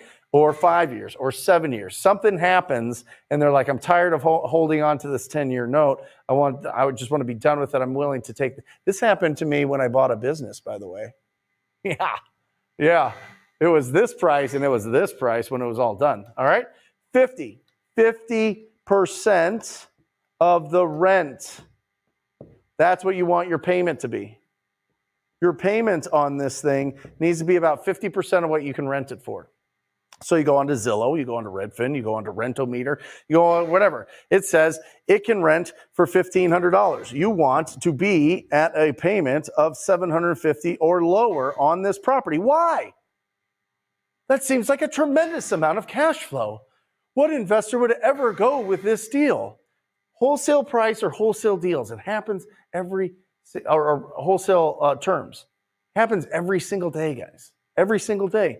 So the reason you need to build a buffer in here, and Jared's going to talk to us about this, is because it costs money to keep up a house. All right? Listen to this. And Google it. Average cost for upkeep on a single family house is anywhere from like $2,500 to $5,000 a year. A year. That's just keeping it up. That's just making sure that you're just doing little maintenance things here and there throughout the house. $2,500 to $5,000. Okay? Number 2 is every time you turn that property over, every time a tenant leaves that property, the average cost is $3,000. Might be $3,500 with inflation. So it might be $3,500, right? Vacancy rate, 6%. Property management fee, 10%. Well, I'm not going to have a property manager, and I'll just tell the tenant that they can just take care of the property themselves, and then I don't have any upkeep costs. Great. 1, you're not going to be able to increase your rent. 2, that property is going to be destroyed, and you're going to be a tired landlord. So listen, 50% of the rent is your payment. You can now go do all. Now listen, this is obviously if they own the property free and clear. Now, if they have some debt on it, there's some interesting things that we can do there, but this is just straight up. It's an older property. They own it free and clear. They want a certain price. They're not willing to take cash offer. They want payments over time. We run into these situations a lot, actually. This is not uncommon. But 5, 10, 50%. Got it? Boom. Next option. And by the way, in about 17 minutes, we have the incredible Tom Croll, my mentor, the original owner of Wholesaling Inc, and all around just badass. He's absolutely incredible. Now, they don't want a cash offer. They don't want creative offer, but they do want to sell the property. This is when you do a referral. This is when you refer it to an agent. And our referral, because I have a license, our referral is between 30 to 35% of whatever is earned on that for referral fee. Now, Brent, I don't have a license. I don't want to get a license. I don't want to do that. Great. Have somebody on your team have a license. How about that? Or how about you just forego this and you say to your agent that you keep giving all of these deals to, hey, listen, why don't you prepay Deal Machine for me for the year? It's going to be X amount. How about you prepay all of the skip tracing? How about you pay for my dialer? How about you pay for 3 months of my text messages? How about you pay for my direct mail?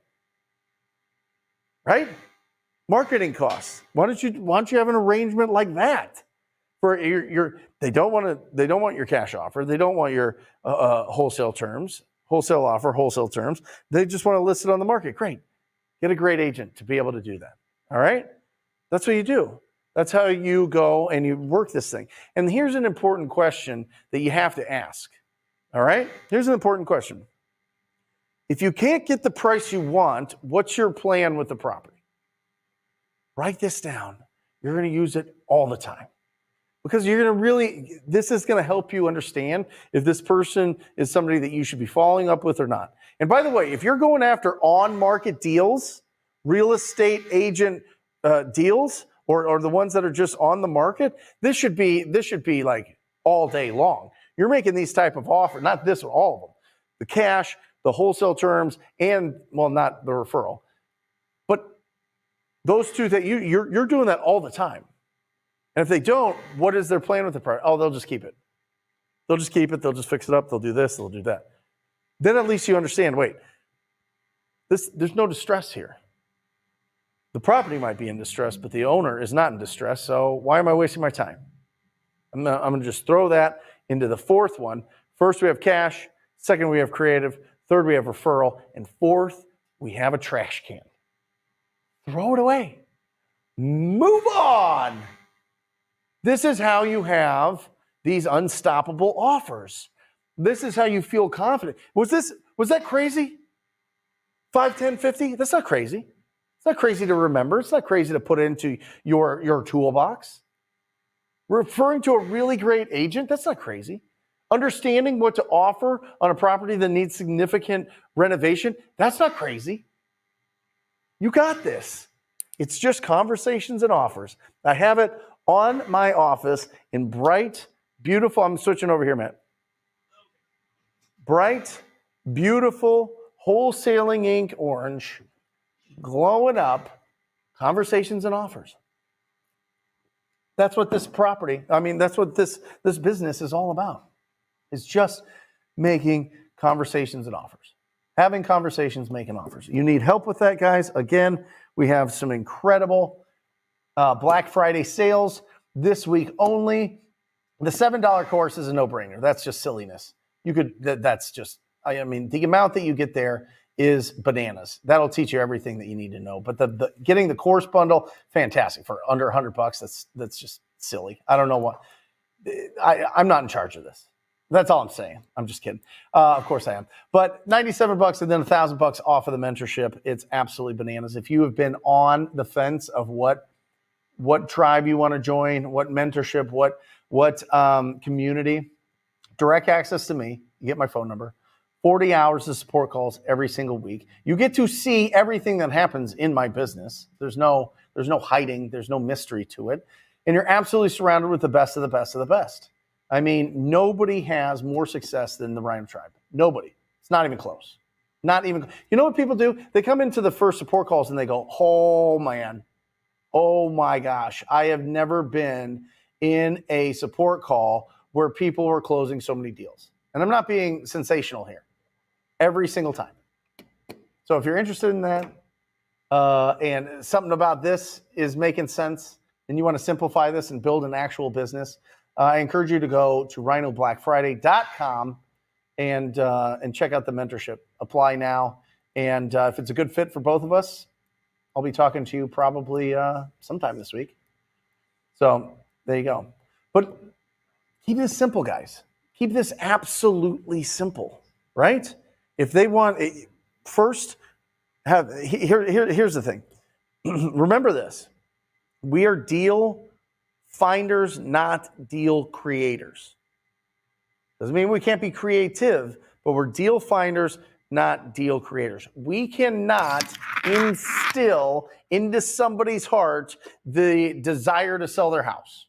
We can't just plant a chip in their brain and say, now you're motivated to sell your property. It's not going to happen. They have to have already made the decision that they're going to sign the documents required to transfer title to somebody else. That's what a lead is. That's what a lead is. So just focus on the people that actually want to sell their properties and then use one of 4 of those. Use one of 4 of those. Guys, Tom Croll's coming up and he's going to blow your face off. He's literally on a cruise ship. He's literally on a cruise ship. I was like, Tom, can you jump on Monday with me? And he's like, absolutely, anything for you. And then I send him a little reminder this morning and he's like, oh my gosh, I thought it was on Friday, not Monday. And so he's on a cruise ship with his family. He's doing that for Thanksgiving. Isn't that cool? Yeah, that's pretty cool. He lives in Florida, so I assume A cruise ship is just like taking a trip to like Vegas for us or California. You just get on a cruise ship and go around the Caribbean or whatever, or Caribbean, depending on how you pronounce it. So the incredible Tom Croll will be coming up here shortly. But guys, put in some questions. I left a big segment of our 4-hour show here for questions. Make sure that you're putting questions in the comments section. And if you're brave, we'll bring him right up on stage, just like Ike. That was wonderful meeting Ike and Libby and hearing their story and what they're doing. So I'd love to do that some more, but it's up to you. I can't, again, right? You can't convince anybody to do anything, but I can only invite you in. So make sure that if you have any questions, that you don't leave this session, this 4-hour show, without getting them answered. And by the way, if you're enjoying the show, make sure that you are subscribed to the YouTube channel, follow us on Instagram, and hit a like. Do that like thing. I think that helps the algorithms or the computers or something, right? It does something. I don't know if it does with live shows, maybe afterwards. If you're watching this after, that would mean a lot. If you want to put comments in the comments section after the show is no longer live, I respond to those questions with video. So I invite you to do that as well. If you're this far into watching this, when did we start? We started an hour and a half ago. So we're coming up on the halfway point here. So make sure that you're putting your comments in there and make sure that you are liking and subscribing. Also, you can check out the incredible podcasts at wholesalinginc.com and Wholesale Hotline. That Wholesale Hotline is a collaboration of Pace Morby, Mr. Sub 2, Jamil Damji, Mr. Astro Flipping and Keegley, and Jerry Norton, the Flipping Genius. We're all smushed together into an incredible podcast on Wholesale Hotline. So definitely check that out as well. And definitely check out Friday? What is it? Rhino Black Friday. Rhino Black Friday. There you go. Awesome. There it is. It's only been scrolling on the screen in front of me for 100 minutes. There you go. Awesome. So, guys, that's it. You know, that building in your unstoppable offer, it just takes going out and finding ways for people for you to communicate. And really, as we're looking at this thing, let's remember this. Let's remember that there's only 3 ways to find deals. All right? 3 ways to do lead generation. There's marketing. There is referrals,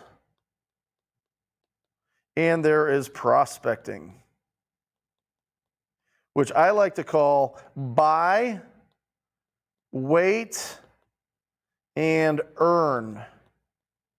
Okay? Boom. That's the only ways to generate leads. And I love these. I love marketing and I love referrals. The fact is, when you're getting started in this business, nobody knows who you are. So I will tell you this, if you want to get a bunch of referrals, this word right here is critical. You got to get loud. You got to document. Oh, it's getting covered. Matt, can you make this full screen or something? You got to get loud. You got to get loud with what you're doing. You got to document what you're doing. You got to tell everybody I buy houses. You got to tell everybody about your real estate journey. You got to get really, really, really loud so that you build up a network of people that know, like, and trust you, and you can get referrals. All right? Marketing is fantastic. Marketing is people are already motivated. They want to sell their property. Oh my gosh, they want to sell their property. They're so pumped for it. But it is expensive. You need to have a budget. You need to be able to spend money having people call you when they want an offer on their property. It works. It's phenomenal. But it is a cost. And it's a cost that you spend before you get a response, before you get a return.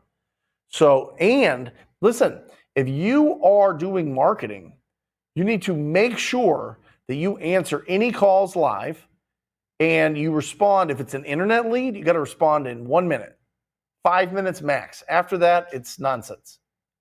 You're chasing a ghost at that point, right? It's just really, really, really difficult to get those leads. So make sure that you get them live.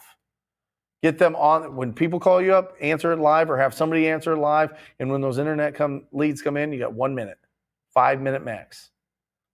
It's like a little hourglass going through. And when all that sand's out of that hourglass, donezo, right?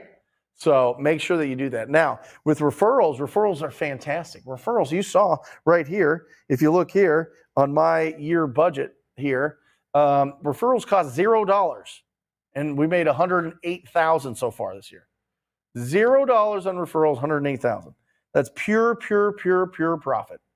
And it is fantastic. And I'm telling you, you find 30 people that send you one deal a year, and you're set, right? If the average deal is $15,000, and you have 30 people sending you one deal a year, it's $450,000. You're literally in the 1% income earner. What are we doing with this trash? 1% income earners in the world. I don't know if that's still true. Can you pull that up? What's 1% income earners now? It used to be like 400. Maybe it's still in that range. I don't know, but I feel like inflation has messed with that. Anyway, that's how you build a really profitable business. And we all should be building in referrals all the time. Networking with other wholesalers, networking with other just friends, family, people that are in the business, realtors. You get 30 realtors that they love getting dolled up, and they love wearing their suits and their ties, and they love going to the dry cleaners, and they love driving their like little mini Range Rover things or whatever else. And they're it's like glamour shots all the time. They're always on Instagram modeling for some reason, but they're realtors. I don't know. And I'm not just talking about the gals. I'm talking about the guys too. They're just handsome. They smell good. They don't want to go into these properties that are beat up. They don't know what to do with those properties, so they send them to us. And we do those deals. And so get 30 of those realtors that want to do luxury properties, or they want to be in good areas and get the big commissions. Let them do that, and we focus on the rough stuff. That's phenomenal. Just build that in. And by the way, moving forward, realtors are going to need us. Realtors are going to really need us in their back pocket for other options. I'm telling you, cash offers to property owners are going to be absolutely critical moving forward. And them having us in their back pocket to be able to make a cash offer on those properties is going to separate the agents that make this huge tsunami, this huge tornado, tsunami, volcano, lava, sharknado event that is happening with realtors right now. They don't evolve. They're done. And for you agents out there listening, come to the dark side. Come here. We'll show you how to do this. We'll make sure that you stay in this game. We'll make sure that you have your tools well oiled and shiny. All right? Because you're going to have to give other options to property owners, or it's going to be done. And that is what it is. So agents, sending you referrals is going to be absolutely critical, and it's going to be a huge opportunity for agents to earn on deals that they probably wouldn't have closed. Probably wouldn't. Is Tom ready? Yes, he is. You haven't been able to see him for 15 minutes, but he is looking so pumped. Oh, Tom's looking pumped? All right, guys. Listen, speaking of the most incredible guy and my mentor and huge heart, talking to us about how to not only have a successful year, but a happy year, a fulfilled year. One of my best friends, one of my mentors, one of the greatest people I know, Tom Croll. Welcome on, Tom. Bam! How are you, brother? I am excited. Thank you so much. I know that you're on a cruise ship right now, but you're spending 15 minutes with the incredible audience, pouring into them and really giving a great perspective of what it means to be an entrepreneur that has some harmony. Bam! Oh, harmony, not balance. I love it, Brent. Thank you for having me. I love you, brother. You're looking good. Look at that gun show. Woo! That's nice. That's it. Yeah.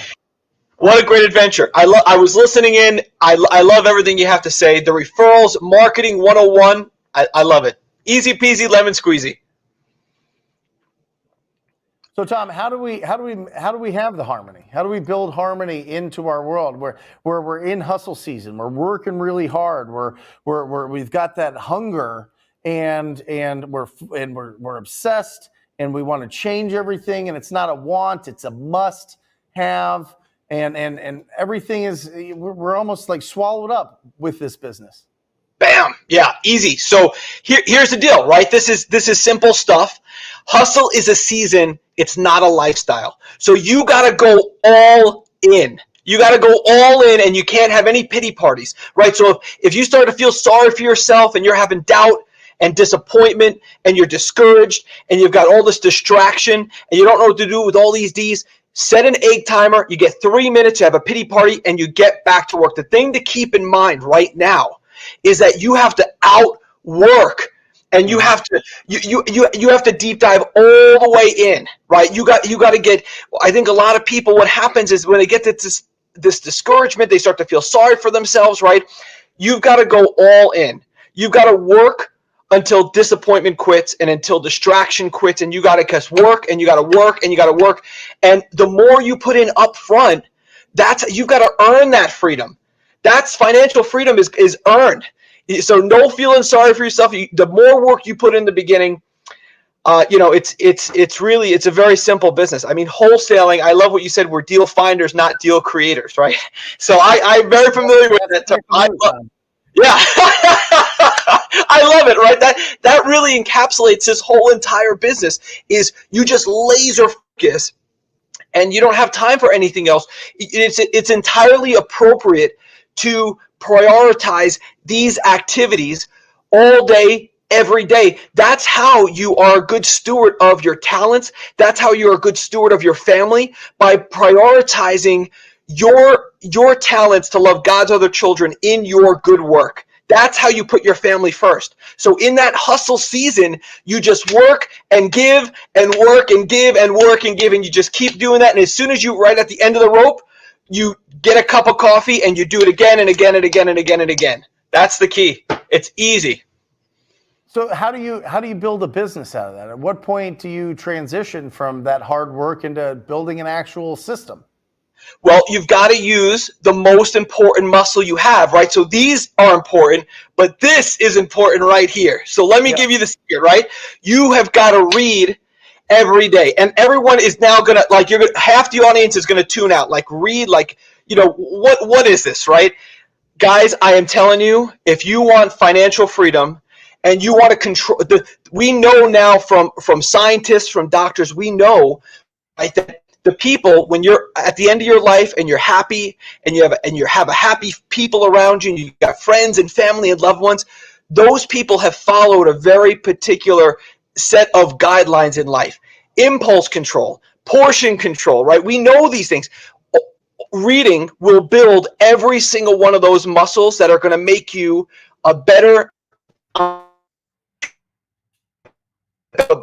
sibling. So you've got to commit to 8 pages per day, and that's the most important thing. Is you want to make sure that you lock in and you commit right now to reading at least a minimum of 8 pages per day of business books. And here's the key: it's got to be the right books, because remember, the second rule in business is everyone is full of poop. So most books written are completely full of poop, and they're the wrong books. So only read the books from the people who are already ahead of you and already where you want to be. And you got to lock in. You got to read if you need the best sales books ever written, Oren Claff, right? Flip the script. If you're just starting out, Dream First, Details Later by Elaine Bennett, The Dip by Seth Godin, Rhinoceros Success, of course, by Scott Alexander, our friend. Everything, all these men and women who have come before us, they've given us all of the secrets that we need. They're all written down in these books, and we get to sit with them, and we sit with Viktor Frankl and pick his brain about In Search of Meaning, and Daniel Lapin in Business Bible. So we get all this information. It's such a huge difference. So you've got to read that's the beginning of building a business, is reading. Reading is the number one thing. All of my clients, all of my students, anybody who if you said who are the men and women at the top, all of them are readers. All of them are givers. They all measure their net worth. You got to measure your net worth because a lot of times, how do you get out of the hamster wheel, right? Everyone's running around. No one's measuring their net worth. You got to measure your net worth. Everyone's making decisions on cash flow. It's cash flow and net worth, right? That's the power punch. So it's little tiny simple principles like that. Track your net worth, Tom. So I personally track mine every Thursday at 10 o'clock. I get a report from Tony Counts, right? Pace Morby, right? He met Tony. He hired her right away. I love her. She's phenomenal. We get a report. My net worth, my personal cash flow is in my P&L from all of the companies. Wherever I have a board seat, anywhere that I sit, my P&L, I have one report, just like I have one calendar, right? I don't have 5 different reports, and there's not one. You will not see one Excel spreadsheet in any of my reports. Everything is written so that my 14-year-old daughter could read it. What money came in, what money went out, where did the money come from, where is it now, where did it go, where is it going? You'd be We might have lost him. We might have lost him on his cruise ship, but it's absolutely the truth. I think a lot of times we don't track our net worth because we don't have a net worth. You know what I mean? If Tom can hop back on, we'll get him back on. But absolutely, there you go. Hey Tom, sorry, kind of pause there for a second. So how do we 100% net worth tracking it? I was just saying. You know, we usually don't track our net worth because we don't have a net worth, or because, you know, our financial thermostat is set low. So whenever we get money in, we spend that money because we don't feel like we deserve it. And we always wanted those Jordans we couldn't get as a kid, or I always wanted that car that I wanted, you know, when growing up, and I went out and got it, and I got this, you know, all these other whatever, what Robert Kiyosaki would call a doodad. Instead of tracking our net worth. And that's really when the maturity comes in. That's really when you start really having the financial intelligence, is when you track your net worth. It's your report card. Yeah. Net worth is so key. And you get one report. You don't need multiple reports. You get one report. And what you really understand about money as you become more sophisticated and you get to do other amazing things in business, what you really find out about money is it's not your money. It's not your money. The true, if you really want to have financial freedom, you have to understand it's not your money. You are only the temporary steward of money. And the better manager of money you become, the more you will be put in charge of. This is 100% true for 6,000 years of recorded history. Is the people who read, the people who are good stewards of their money. And if you're struggling with, you know, no net worth or below zero net worth, start tracking it now. I promise you, everything that you measure and pay attention to in your life will get better. There's no such thing as time management. There is only priority management. So if you care about your net worth and you say you want to have financial freedom, start measuring it right now. Start reading books right now that Brent recommends to you. That's the secret is, there is no secret. You have to stop gathering information right now, and you've got to get on the phone. This business is going to come down to how many conversations. If you take all the rhinos and you say who's having the most success and who's struggling, the people.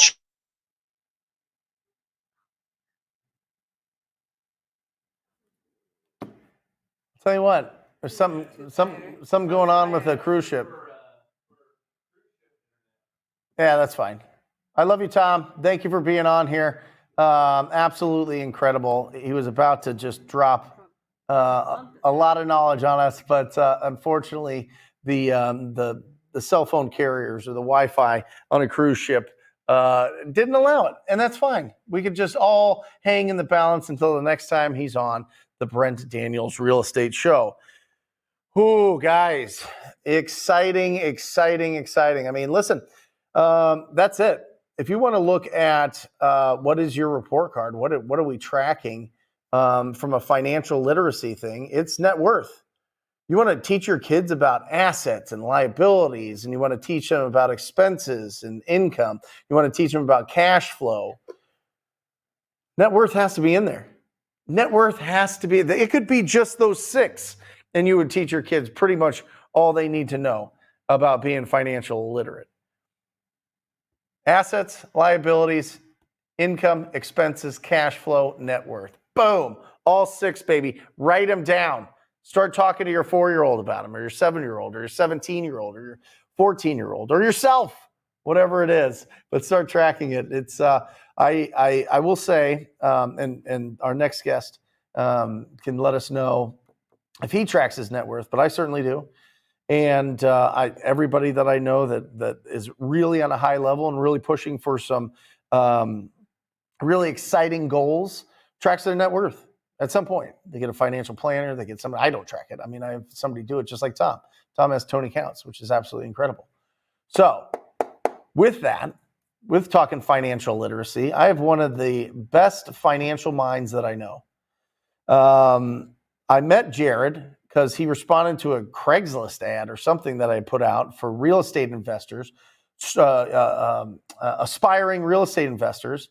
Little did he know it was kind of a bait and switch. I was just trying to get cold callers. He wasn't interested in that. He was more interested in buying real estate and wholesaling real estate and flipping real estate. He's done it all. Now he's developing projects. He has an incredible portfolio. And he's going to put us on the right track. Everybody out there that goes, I want to build a rental portfolio, you need to listen to this segment because it is the absolute truth. We're going to really break this down. So it's not, listen, you could go out there and you can find a deal to put into your portfolio. The question is, should you? And we're going to give you that answer. Jared Vidalis, come on up, buddy. In studio, guys. In studio, no less. What's up, brother? How are you? Dude, good Welcome. to see you. Yeah, we're going crazy today. We're going 4 straight hours. So, Jared, tell everybody about your portfolio, your background, your what you got going on. Well, before I kick that off, I actually, talking about kids, I just found out I'm congratulations! a baby boy. Oh, my gosh. Having a baby Oh, boy. my So I'm going gosh. to take over the empire. I'm There we go. super excited. I'm so happy for you. Thank you. Congratulations. No, I appreciate that. Yeah, we had the full gender reveal at our house yesterday, and Awesome. everybody thought it was a girl, and we lit off some smoke bombs, and it was blue smoke. Blue smoke, baby. Blue smoke. Blue smoke.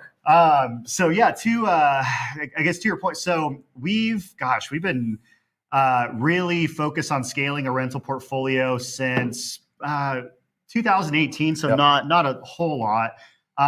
Right, 5 years. 5 years. I guess Yeah. it's 5 years now. Shoot. But before that, it was all about how do you create as much cash as humanly possible. Right. And that was a focus between 2015 and obviously it still is today. But 5 years ago, we made a point to, because it's a grind, right? Yep. Wholesaling, flipping, it's a grind.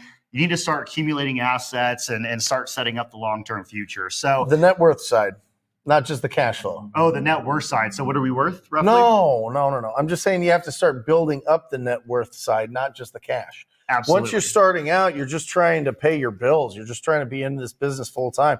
You're just trying to go through this right here. We're talking about firing your boss for the first time. What you were in corporate? I was in corporate. Yeah. And then you got into your own business? Got into our own business. And how did you afford that? I was an early adopter of Bitcoin back in the day. Awesome. And so I was selling a bunch of Bitcoins, and really how I truly got into real estate was, how do I take all this income from Bitcoins and put it into long-term assets? Okay. So yeah, I mean, we started off, fixing and flipping, but like you mentioned, it ultimately is a net worth equation. Yeah. So, you wholesaled a lot. Wholesaled a lot. How many deals do you think you wholesaled in your heyday? Probably over 1,000. Are you still wholesaling? Still wholesaling. Right. Why still wholesale? I mean, cash will kill all businesses, right? It all comes down to cash and liquidity. You Yep. could be worth $100 million. And the moment the cash spigot turns off is the moment you're fire selling your assets. Mhm. So you always have to have that active income coming in no matter what, passive aside, right? You have to have that active income. And the point is, take some of that active income and then put it into the long-term assets and then start scaling your net worth that way. Folks who think they're just going to get it into real estate to buy rental properties is the biggest mistake anybody could ever make. So Let's talk about it. let's do it. Yeah, break it down. Why? Because okay, let's say you have $50,000. Yeah. $60,000. That's all you have. And you you hear all these guys say, you got to buy real estate. Mhm. You take that 50, 60 grand, you put it into a property. What are you going to make? 100, 200 bucks a month. Right. Now you're cash strapped and all your cash is gone. Mhm. And now you're not lethal to go invest into some sort of cash generating business to continue making that cash and continue moving that cash into assets. Right. That's what I say all the time. That's what I call the bigger pockets model. Bigger Just take your savings and put it into a rental property and just do that every 5 years or whatever. Exactly. You know what I mean? It's slow as hell. It's really slow. And I think that there's a lot more opportunity to have a cash machine, which is our wholesaling business. Exactly. You know what I mean? Mm-hmm. You could literally find a property that needs renovation, talk to the property owner, make an offer, put it under contract, sell that contract. Absolutely. Now you got 15,000. Now you got 50,000. 20,000. 40, whatever. You're starting to build it up. You're starting to get to the point where you can do this business full time. Mhm. I think once you can do this business full time, you can really start ramping up what opportunities come across your table, because you're not just doing some other job or working for something else and doing this kind of on the side. You're doing it full time. Absolutely. And it goes so much faster that way. So much faster. And it always starts with a deal. Yeah. If you could master getting deep discounted properties, getting really good at that, you have so many exit strategies. You could wholesale it for 20, 30 grand, whatever. You could buy it, put it into portfolio. But if you're just working, if you're kind of doing this on the side, you're really limited to either buying on the market or from wholesalers at not great deals. And the process is significantly slower. Yeah. Let's go on the whiteboard. Cool. I want to go on the whiteboard because there's a marker there. That's your marker. I want you to talk about what criteria makes a good asset that you would put into your portfolio. Cool. Right? So listen, you're saying you're finding discounted properties, you're finding great deals, but you're not keeping all of them. Not keeping Why all of them. not? Because, Besides the cash flow, let's say you have all the cash flow going, are there properties that you should stay away from? Absolutely. Let's talk about that. Absolutely. So the no-goes. No-goes. And this is just me. Everybody has their own strategy, right? I'm listening to your strategy. My strategy is my no-goes is anything that was built that's older than 1980. Love it. And the reason being is the older you get, the more unexpected expenses you'll incur. Because if you think about it, right? If you're only making $100 to $200 a month at best right now with interest rates, one AC, one roof, one plumbing issue. We just talked about it. Literally blows your cash flow Average for 2 or 3 cost years. $3,000 to $3,500 and up, or $2,500 to $5,000 in just general maintenance. Absolutely. And that $5,000 is the older properties, right? Exactly. There's a reason why Wall Street only buys newer properties. Okay. They modeled this up and down, left and right. They said newer homes, less unexpected cost. It's easier Smart. to model out, right? Yeah. Ideally, we like to stay 1990 and newer. Okay. Clay tile roofs, those things last a long time. Newer ACs, the infrastructure, all the plumbing is typically good. Yep. The max you're doing when you buy it is making it really nice, just lipstick. Yep. I stay away from, so before I buy anything, and not a lot of people do this, there's something called a census tract that every property in the United States falls within. Okay. And then you could go on the census, whatever, plug in an address, look at the average income for that tract. Right? Really? Yeah. Aha. Because if you think you're going to go rent to property for $2,500 a month, right, and you need to make 3 times, or the tenant needs to bring in 3 times rent, you're not going to go and buy that property if it's sitting in a median average income of $45,000, right? So we like to be, Arizona's tough, but we like to see at least $75,000 plus in the neighborhood. Love it. Through the census tracts. Love it. And that gives you hey, look, if this property, you might get lucky with one tenant, and then in a year when they go away, you want to know that there's going to be somebody that could easily fit in that's going to qualify. Because our model is buy good homes in good areas, do nice renovations where you're really picking the most qualified tenant. And that's going to eliminate a lot of headache. Sure. The ability to pick the right tenant. Yep. So this is income. How does do you find this? So I always was told the top school districts. Correct. It's kind of same vibe. Same vibe. Yeah. The only downside in Arizona is all the schools are horrendous. Right. So it doesn't really, it's not really applicable. But if you're in East Coast, Yeah. Midwest, South, you are going to want, I mean, I'll tell you what the institutions do. Mhm. They look for schools, and there's a website called greatschools.org. Same concept. You could plug your address in, and it'll give you all the assigned schools for Yep. that address. Yep. And Greatschools.org. All right. extremely important. Okay. And the institutions, they want to see at least an average of those 3 schools: elementary, high school. I don't know. There's one other in there.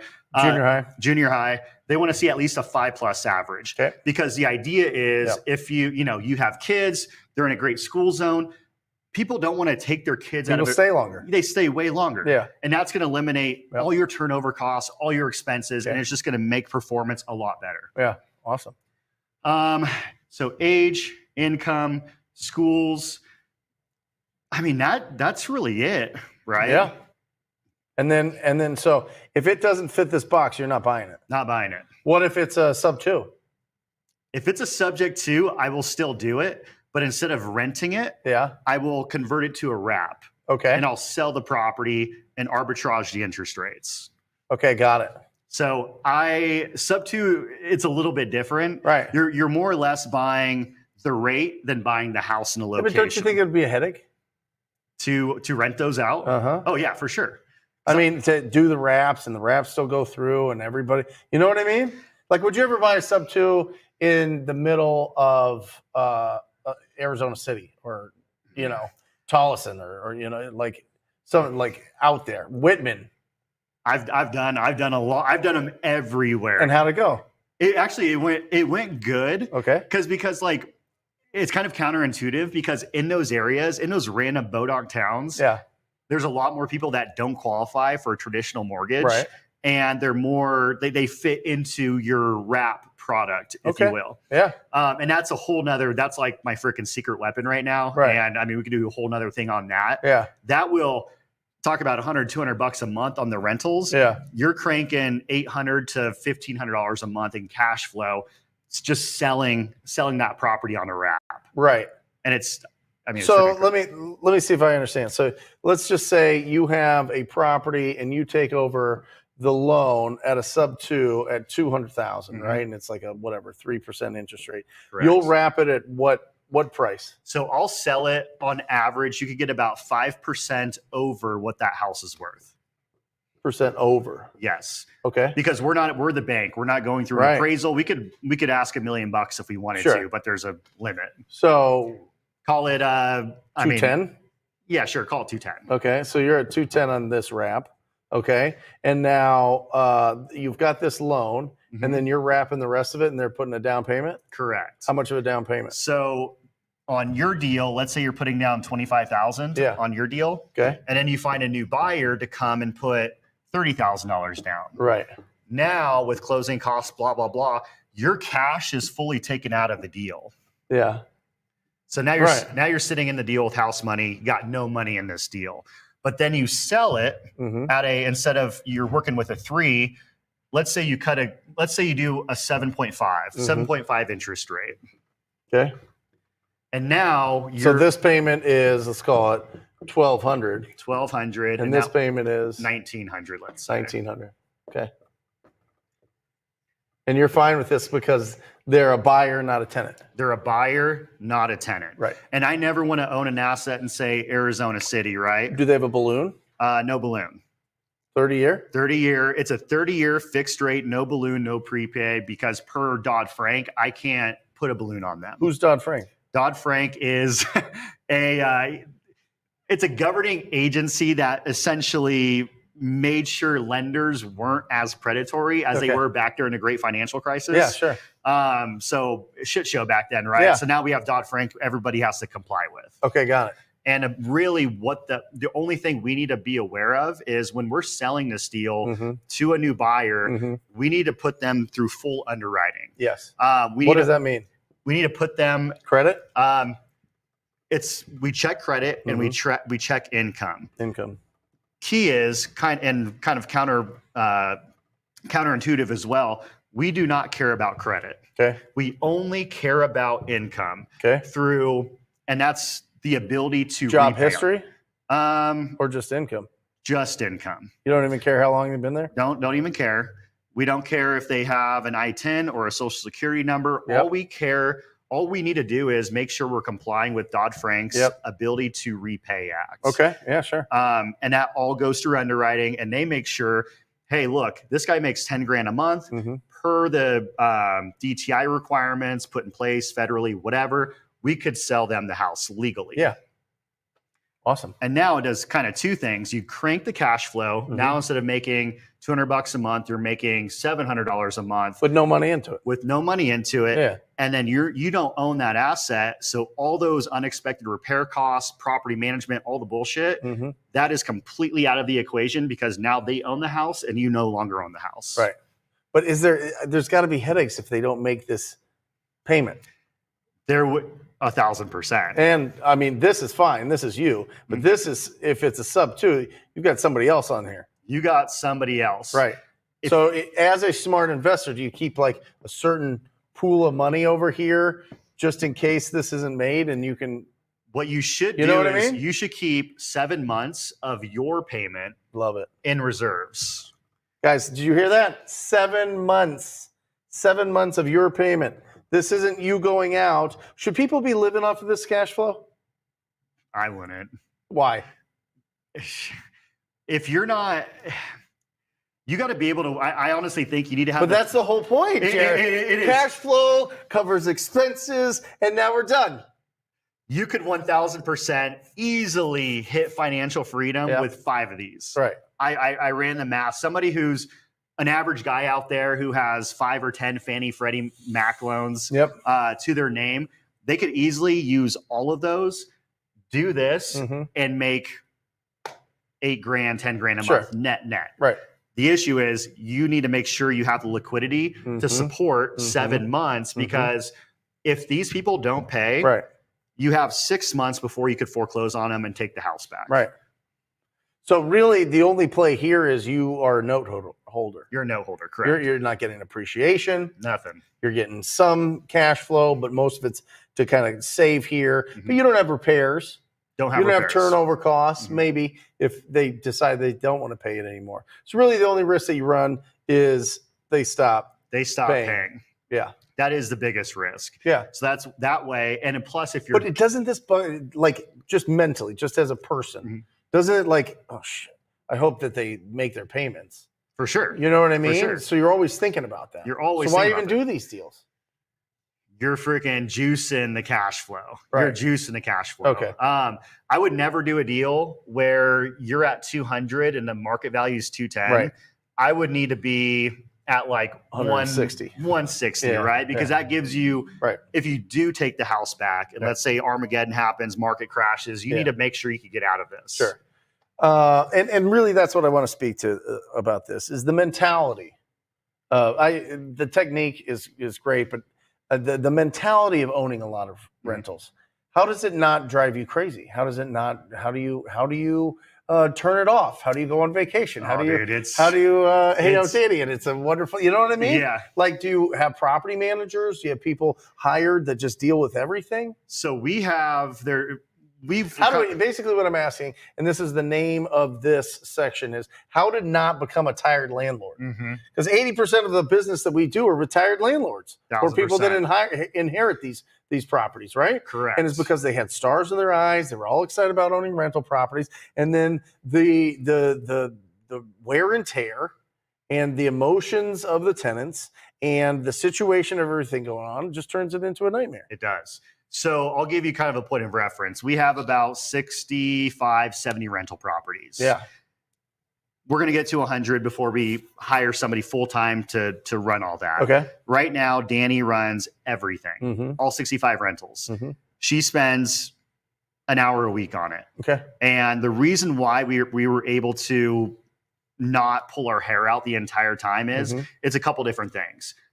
Every single property we buy, we need to get it deep enough where we do a full renovation, fix everything, make it prime, make it tenant proof, granite countertop, whatever. Make it like if somebody wants to get in there and screw it up, they can. You'll be okay. So you're still finding good deals. Still finding good. That's the key to all of this. Okay. Always find a good deal. Yeah. Because that'll let you get in and do everything without skimping on whatever. Yeah. And again, that does two things. That takes care of it reduces the repairs and maintenance, Mhm. all the CapEx that you could possibly encounter on a rental.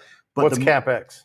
Capital expenditures, Got like an AC, a roof, Yeah. underground plumbing. And again, that's why we buy newer properties, because we don't want any of that headache. Right. But what it really does is it gives you the pick of the litter when you're renting those homes, Yeah. because everybody looks at it like, holy crap, that's a nice home. That's better than a first sale product. Right. So you get hundreds of applications, Yeah. and now you're picking and choosing who the absolute best person is. Mhm. Credit, income, Awesome. and job. Yep.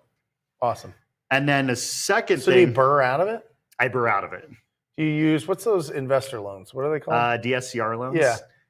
I don't do any of these right now because the Interest rates. rates it's impossible. So now you're going to find your other 30 properties by sub twos. Correct. Awesome. Correct. Yeah, sure. Nice. But Yeah. another thing, I think this is important on how you could not bootstrap, but streamline the management side, Yeah. is we put smart locks literally on everything. Yep. So instead of going out and meeting a tenant out there who wants to go see it, or a tenant who lost their key, we can literally control it from the computer. Yeah. If somebody wants to go in and see, we'll create a temporary code. They go see it. It keeps things a lot easier. And then 2, always get somebody on online payment systems. Mhm. Never take cash, never meet them, never have them come to your office with a check or a cashier's Right. check, whatever it is. Always force them to go onto the online platform. You do not want to handle cash, and plus it makes everything significantly course. easier. Yeah.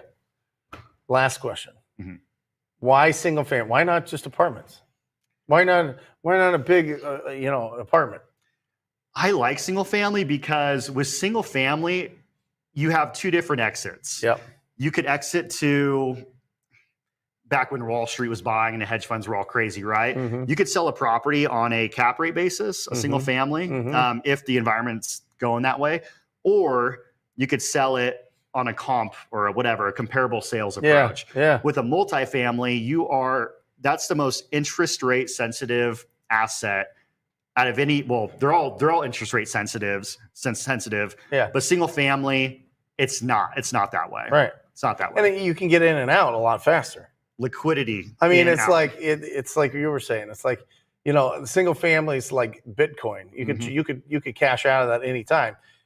Apartment complex is like a treasury bond or something. You know what I mean? Dude, or yeah. like a 5-year, 10-year treasury. It takes a long time to get out of that property. And you can't get a good deal on a multifamily building. You're not going to go and steal a 250 unit apartment complex. Right. You could get a great deal on single families. That's why you're building them. That's why I'm building. So you're now wholesaler, fix and flipper, rental portfolio, build to rent, right? Correct. Because you're raising funds, you're buying dirt, you're doing that whole thing. I mean, you're really, really getting into the nitty gritty. I mean, this is going to be. I can't wait to see you after this whole project. I mean, it's going to be phenomenal, but it's going to take a lot of your life. Oh, dude, you see these gray hairs? A lot right of here? life, right? Oh, for sure. I mean, it's very frustrating dealing with permitting and dealing with design and dealing with costs and dealing with everything. Plus, you're taking other people's money, so now you have to be a safeguard on that capital. Of course. Right? Yep. So it just adds a whole nother layer of complexity. Awesome. But this is my first love right here. Yeah. Single family. Single family, good areas, good income coming in, and you bought a ton with really good debt, so low interest rate debt. Now you look to add to your portfolio. So you're buying from wholesalers that are doing sub twos or finding them yourself and doing the sub twos and making sure that they're good deals. Absolutely. Awesome. Guys, give it up for Jared Vidalis. Absolutely incredible. Did you guys learn something there? Yeah. Awesome. Absolutely. Jared, how can people find you? You can find me because you finally decided that you wanted to actually be on social media. Oh man, which is nice. It took a long time, but yeah. I bet it's going to help with raising funds, dude. It's so much fun. Right. I'm having a blast. Good. But folks could find me at Instagram at Jared_Vidalis. Don't go to the underscore guy. He has more followers than me, but he's a fake guy. But really? One underscore. And I talk about everything from single family rentals, a lot of fix and flip construction, and then a lot of the development projects that we have going on right now. Awesome. Jared, Thanks for Bro, stopping by. Thanks for We'll have you back again. Absolutely. Absolutely. Guys, give it up for Jared. Awesome. Give him some love in the comments section. Get out of here. Go buy some houses or develop some houses or harass a contractor, or the other way around. I'll try. Yeah. See you guys. All right. You have that microphone on? Guys, absolutely incredible. We're going to be opening this up to questions and answers. Let's go back real quick here, Matt, if you can, to the 5 steps. I think it's really, really important because this dovetails with the conversation that we just had with Jared. Is the 5 steps here. Discovery, how to go and find discounted properties. That's number 1, right? You squat up, you find your tribe, you find people that are a few steps ahead of you. They have the experience. They're going to help you. They're going to hold your hand, walk you through it, right? Number 2 is your proof of concept, baby. Faith to fact, right? You're burning up your faith. You know that you could do this. You go back to those times in your life where you thought something was hard, but you pushed through and you succeeded. You get proof of concept, and then you get consistency so you can fire your boss. You get so consistent and you get all your systems down that you fire yourself, which is incredible. I mean, firing your boss, that's a great day. Firing yourself is a better day. I mean, when you can trust people enough to do a better job than you can in certain roles in the business, and then buy the best deals. I'm telling you, this is the exact path. If I were to pull this up with Jared in front, this is the exact path that he went on. Because I was there at the beginning before he had ever done any deals. Because he interviewed with the company to do some deals. Incredible. But he got proof of concept fast because he's really smart and he's really motivated. And then he went full time. He fired his corporate job. He got out of there. Part of that was obviously he sold Bitcoin, which, good for him. And then, but he had people running his whole show. He had a good big team. And they do a great job. They're still with him. So he fired himself, and then he goes out and buys the best deals. And that's what really excites him. And he loves challenging himself. He's on this thing, right? Every time you challenge yourself, you go through that little flat period for a little bit. And then you climb up as long as you stay focused. And the only reason he was able to stay focused is because he followed this. Discovery, proof of concept, fire boss, fire yourself. And then buy the best deals. And so, interesting. I think that guy could do any kind of deal anytime. So there you go. We're going to be moving on to the question and answers format. If we have any questions, we'll be able to go through that. Matt, how are we looking? We got some questions that we're going to go through before we do that. Make sure, guys, that you check out the Black Friday sale that we have with Wholesaling Inc. $1,000 off of the mentorship. Absolutely bananas. This is the time to jump into the most proactive group in real estate investing. The course, the Rhino Suite 5-course bundle, and the Leads Unleashed. Don, you simply go to Rhino Black Friday, click that Learn More, and they're all laid out. Here, you want to know what it is? There. Here we go. You've got... hold on. Millionaire Mindset, the Wholesaling Blueprint, the 90-day action plan, building a 7-figure team, and outsourcing your cold calling for less than $100. That is less than a tank of gas these days, Handra. Less than a tank of gas, $97. Boom. There you go. There's your question and answer there. The mentorship is right here. To apply now, you jump right in and start rocking and rolling. Get in there. If you're interested in mentorship, if you're interested in being around people that are doing amazing things, doing more than you, make sure that you click that apply now button. My team will call you right away and make sure that we're each a good fit for each other. How we doing? This is crazy. We've been going 2 hours, 24 minutes. I like this. I like what we're doing here. Anybody, we got Instagram going, we got TikTok going. It's just doing its thing, huh? That's fine. All right, cool. What questions do we have? Let's open it up. InvestQuest_17. Do you think pre-foreclosures and probates are good for beginners? Absolutely. I mean, listen, you heard Clifford Walker He did his first deals from pre-foreclosures. So I think that that's a really strong way to start. Probates as well. I think that driving for dollars is the best for beginners, without a doubt. But I wouldn't listen. It's all about conversations and offers. So you know that there's inherent motivation because pre-foreclosures they have something going on financially. On the flip side, with probates, you could just look at the stats. 80% of people are going to sell their, or 75% of people are going to sell that inherited property in the first 90 days. In the first 90 days. So they're motivated. They're ready to go. And a lot of the properties, let's just be honest, a lot of the properties are dated. A lot of the properties need significant renovation.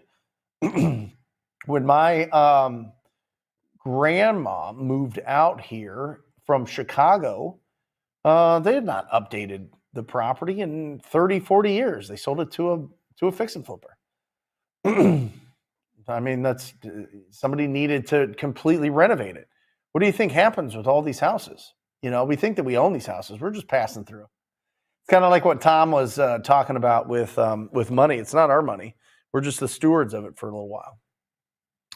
Rich C, do you feel that Facebook ads is a good deal source? Interesting. I don't know. I haven't done enough, and I'm not going to stand up here and speak to it. What I do know is with pay-per-click, people are actually searching for you. They're searching for an offer in their property, which is very powerful. Now, Facebook is just like any kind of other advertising. So, Rich, test it out. Test it out. You can build a lookalike audience with your lists and put ads in front of them and see what happens. We did a deal with a wholesaler here in town. We actually bought his property and cleaned it up and sold it to a hedge fund, made like $120,000. But he got it from Facebook ads. And he was just running it, I mean, pretty low budget. So test it for sure. Yeah. I mean, we'll probably get into testing, but we wanted to get pay-per-click going, and it's been phenomenal. Crochet for beginners. Awesome. This was asked when you and Jerry were going at it. If this didn't sound too good to be true, which part, Matt? Like it was right after you were talking about like how easy it is to get started and you know what I mean? Like wholesale in general. Well, I mean, this is crochet for beginners. This is wholesale for beginners, if you want it to be. I mean, you've got the steps. Listen, there's people that own ugly houses. Conversations and make offers. Conversations and make offers. Yeah. I don't really know the comment, but I guess that makes sense. JF, Wholesaling Inc. What technology or services should a beginner use to get started? I really like Deal Machine. I think Deal Machine is going to get you really far, and it's a good resource. Batch Leads is fantastic. Batchleads.io is fantastic. You can use a coupon code TTP with both of those, and they hook you up. TTP as in like what's on my shirt, talk to people. And yeah, those are great resources to comp the properties, to pull lists, to stay organized, to get all the details for all the property owners. Yeah, those are two great resources. Guys, we got Jerry Norton coming up in 32 minutes. Jerry Norton coming up 32 minutes. It's going to be absolutely incredible. He's going to be talking about what to expect in 2024. Liana, question. Can I get a deal from another wholesaler and double close? Meaning I get it from the wholesaler, use transactional funding, and sell it to my buyer. Sorry, not sure if that's the term. Yeah, absolutely. Let me draw this up for you. All right, just so that everybody's clear on what we're talking about here. Okay, so you've got a property owner here, and you've got a wholesaler here. There you go. Very powerful wholesaler, very happy, and they put together a purchase agreement. Okay, and then this wholesaler sells it to you, assigns it to you. as an assignment agreement. So here you are, Liana. I'll give you a little cool hair. And there we go. You're also very powerful and very happy. And then you have a cash buyer, right? Here he is, or she is, or they are. And you want to sell that deal to the cash buyer. So you do another purchase agreement. So this purchase agreement got assigned to you. So then you would have to close this purchase agreement here with transactional funding. So transactional funding for everybody. Let me just speak to this for a second, because this, we can unpack this, and I love this. Transactional funding makes all of us cash buyers. When you're talking to this property owner here, and you are a wholesaler, you can speak confidently that you are a cash buyer, because there's something called transactional funding. They will give you 100% of your purchase price. 100%. Isn't that incredible? You get 100%. That's like having 20, 30, 40, $100 million in your back pocket. Isn't that great? So when you're going to talk to the property owner, you're going as the cash buyer. I'm the buyer. You can buy it. You can close on it. If it's a deal, you can close on it, which you should only be locking up deals. So there you go. So now you are officially a cash buyer. I don't have any money in my account. Doesn't matter. They're an asset-based lender. That means that they are lending that money based on this asset, this one here, on the property. If it's a good enough deal, they don't care. And they already know that you've got this guy, gal, company that wants to buy it. So you've got your purchase agreement assigned to you from here. And now you do another purchase agreement right here. And then what you're going to do is, let's what's a good hard money lender? Let's just draw like here you go. And this is a guy. That's money. Okay, guys, there you go. This is your hard money lender. Your hard money lender is going to close this for you. And then this buyer is going to pay this at the same day, at the same time. So as soon as this one gets done right here, as soon as you get funding from your hard money lender, and this and the hard your buyer brings in their own funds on the same day, the hard money lender gets anywhere from 1% to 3%. Can you imagine that? Why would anybody lend money for people that don't have a track record, don't have good credit, don't have job history, don't have money in the bank? Because they get 1.5% to 3%. You got to already show them that you have somebody that's going to buy this. So you get they get 1% to 3%. Imagine if that is a $200,000 deal. They're going to get $2,000 to $6,000 for lending the money for 3 hours. That is a nice return on investment for that hard money lender. Make sense? Any questions there? I like this iPad thing, man. This is slick. Makes my handwriting look kind of crazy and cool. Look at my good stick people. They're like phenomenal. It's like I've been doing it for years. That's what I say. That's what I say, man. You know? It's like I've been doing this for years. But I thought that it was really interesting, right? I thought what Jared was saying was interesting, that he's not adding to his rental portfolio with conventional loans right now, right? Oh, Dimitri, my man. I love Dimitri. Dimitri's the man. Dimitri's living his life and doing deals. He's in Europe. He's doing deals in Florida. He's running around. Beautiful wife, beautiful life. Living the dream. He's my hero. He's incredible. Brent, can you structure a business of hard money loans as carried interest to get long-term capital gain taxation, or is it all earned income? That is, I have no idea, Dimitri. I mean, I would love to ask a hard money lender that. A business of hard money loans as carried interest. Yeah, I mean, maybe.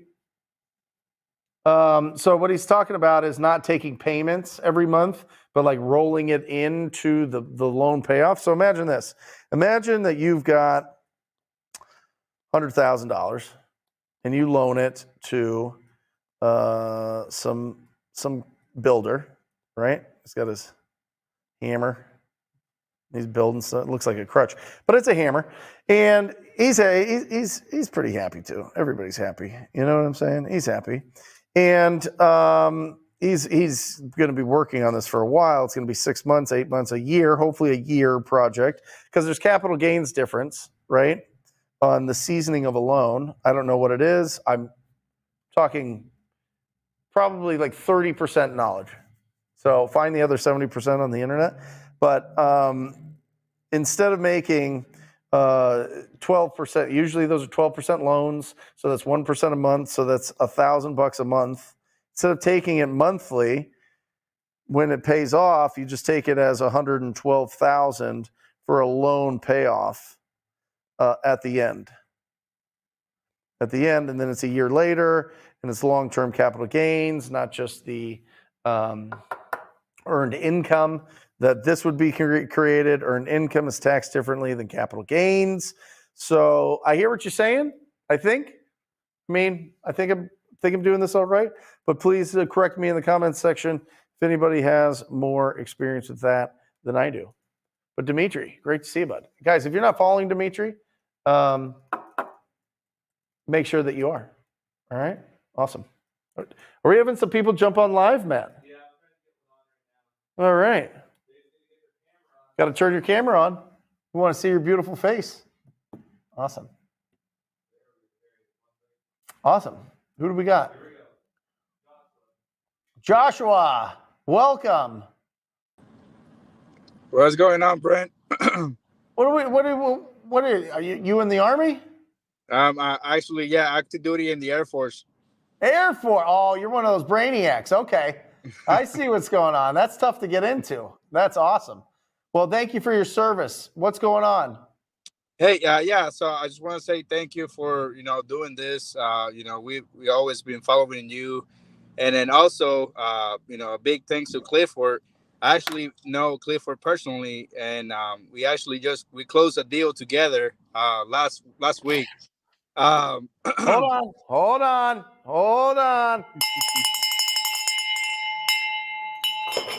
That is awesome. What'd you make? Oh, did we lose him? Oh, there you are. What'd you make on that deal? It was 65. 65,000? That's the one he was talking about earlier today? Probably so. That was your deal? Yeah, we work on it together. Yeah. How'd you find it? So I will say like a lot of it has been thanks to Clifford. Myself being active duty, there's obviously the time constraint. So we have moved to a lot of inbound marketing, and so we've done a lot of Facebook ads. So basically, right now we're in Texas, here in Texas, and we're doing two to three deals a month, and they're all coming really from inbound marketing. So this one was Facebook ads. What do you spend on Facebook ads? So right now we're spending $2,000 to $3,000. That's a nice return on investment there, brother. That's incredible. So $2,000 to $3,000. Are you managing the ads yourself, or do you hire somebody? We hire somebody. So we actually pay them per deal. Really? Is it just a company, or is it just another investor? What is it? Yeah. So basically, how we started doing this is because my wife, she's part of the Women's Real Estate Investor Network. So basically, yeah. So there's a lady that's also an investor that has a marketing company, and basically we talked to her, and so there's some people that don't like talking to people, but I don't mind. So we just connected with her, and then hey, let's use your expertise and our ability to close more deals, and it has really worked out for us. Amazing. Congratulations. So you're getting you're doing 2 to 3 deals a month. You're getting it from Facebook leads. What else? We're also using actual inbound marketing from PPC. So we're using platforms like Some More Leads as one of them. And we're also using another one that is called Sell My House Fast. Yep. And so those are what we call PPLs, not pay per click. Those are pay per lead. Yes. Yeah. Awesome. Yeah, we've been testing out a company called propertyleads.com, and it's going really well. Okay. Yeah. So my question was, because I saw you talking about, your PPC, like about $10,000. That really draws our attention, because it was really about that much where you had to spend, even on the PPL, to actually get good deals. It's about $10,000, because we closed on a PPL lead last week on Wednesday too. It was a subject to property, and it came from a PPL. Awesome. So I just really want to know more of the insight on that. Yeah, so with the pay-per-click, I really like it because you can really season your website. You can really rank up higher. You can get into some SEO stuff as well, where you're getting more free leads. But that's what pay-per-lead is just SEO. They're just popping up after all those ads. Then they pop up top, and that's why they make a fortune selling those leads. That's why a lot of the times they'll refund you if it's a bad lead. Or if it's listed or something like that. Not if you can't close it because of your skills, which makes it kind of tricky, but it's all profit for them. So I think, running pay-per-click and understanding that part of the process, and it takes years to build up, that is one of our strategies. But also I like to be able to control how many leads I had coming in with property leads, or Sell My House Fast, or sell More Leads, or some of these other companies that are paper leads. There just wasn't enough. There just wasn't enough leads in our area to bid on. And so to really grow and to do a bunch of deals, we had to be able to hunt ourselves. So that's what I feel like with the pay-per-click. And I think once you get it really figured out, it's really powerful. It's really powerful to have something that is consistently, like you wake up in the morning, you're like, oh my gosh, okay, we need a lead. Boom, something drops into you know what I mean? Something drops in, you're like, oh, this is incredible. So I think all roads lead to pay-per-click. I think it's the smartest strategy. I think it's more, you can have more predictability from it, is really the main point, Joshua. Awesome. Oh, Thank you. You got it. How long have you been in the Air Force? About 7 years now. All right. Mm-hmm. That is absolutely incredible. Listen, I've got a lot of people in the Rhino tribe in the armed services, and they're phenomenal. They're absolutely phenomenal. They have the discipline. They know that there's, they're active duty, but they know that there's an end to that, and they don't want to just be working for somebody else after they get out. Yeah. Like for me personally, it was and Clifford knows all of this too. Like, I personally came to the States from Puerto Rico, and not knowing no English at all, by no means. And joining the Air Force, I started doing that, and then started real estate investing, not knowing anything, and really growing and using the mentorship. This is why we're here, and trying to continue learning. But we're always listening to your podcast and all this, and like talking to people. I like that. So yeah. I love it. Well, thank you. Thank you for jumping on here. I'm so excited. Close a $65,000 deal. I mean, that's got to be close to what you make in a year. Maybe not. I don't know. Air Force is pretty fancy. No, that's accurate. Yeah, I mean, absolutely incredible. We'll keep it going, and hopefully we'll see you again, and maybe I can get you on the podcast and interview you. That would be awesome. Awesome. Thanks, Joshua. See you, buddy. Absolutely incredible. Look at that, huh? You know what he did? A couple of things. Boom, boom. Mentorship, boom. Squatted up. That's it. I'm telling you. Like, just be around people doing this business. Just be around these people doing this business. If you want to be around the most proactive, you know it. It's right here. Black Friday sale at rhinoblackfriday.com. Check it out if you're interested in joining the mentorship. If you're interested in the 5-course bundle for less than $100. That's crazy. I think I spent $100 on a sandwich the other day. Yeah. I feel like everything's expensive. And $7 for the cold call training. Must have. Definitely check that out, guys. Absolutely incredible. Speaking of Puerto Rico and Joshua that was just on here, in 15 minutes, we're going to have the incredible Jerry Norton on here, the flipping mastery. The flipping genius is going to be here in 15 minutes. And guys, stick around. By the way, you think this is just a 4-hour show. Right after the 4-hour show, we go right in. We smoothly dive in to your favorite, my favorite, and you know it, Wholesale Hotline. Absolutely incredible. Pace Morby, Jamil Damji, myself, maybe some guests. Who knows? Sip Rodriguez, great question. Brent, how do you get comfortable with the no's? A couple different things, okay? First of all, I don't know if you really ever get comfortable. You just get thicker skin.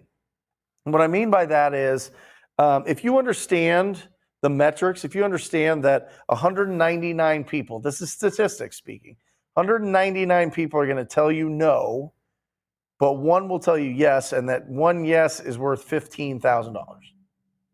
You know that. If you know that, then you're more focused on that one yes than you are the 199 no's.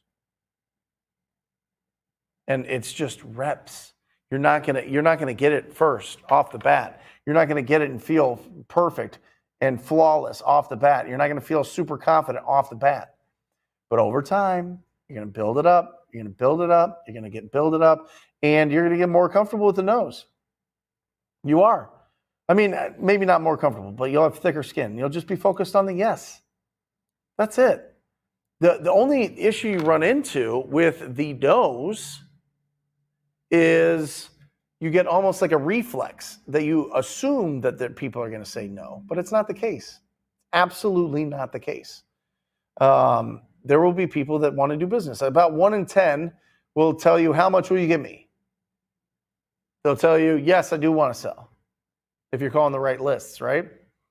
And then out of those 20, one will close. The other ones you got to follow up with.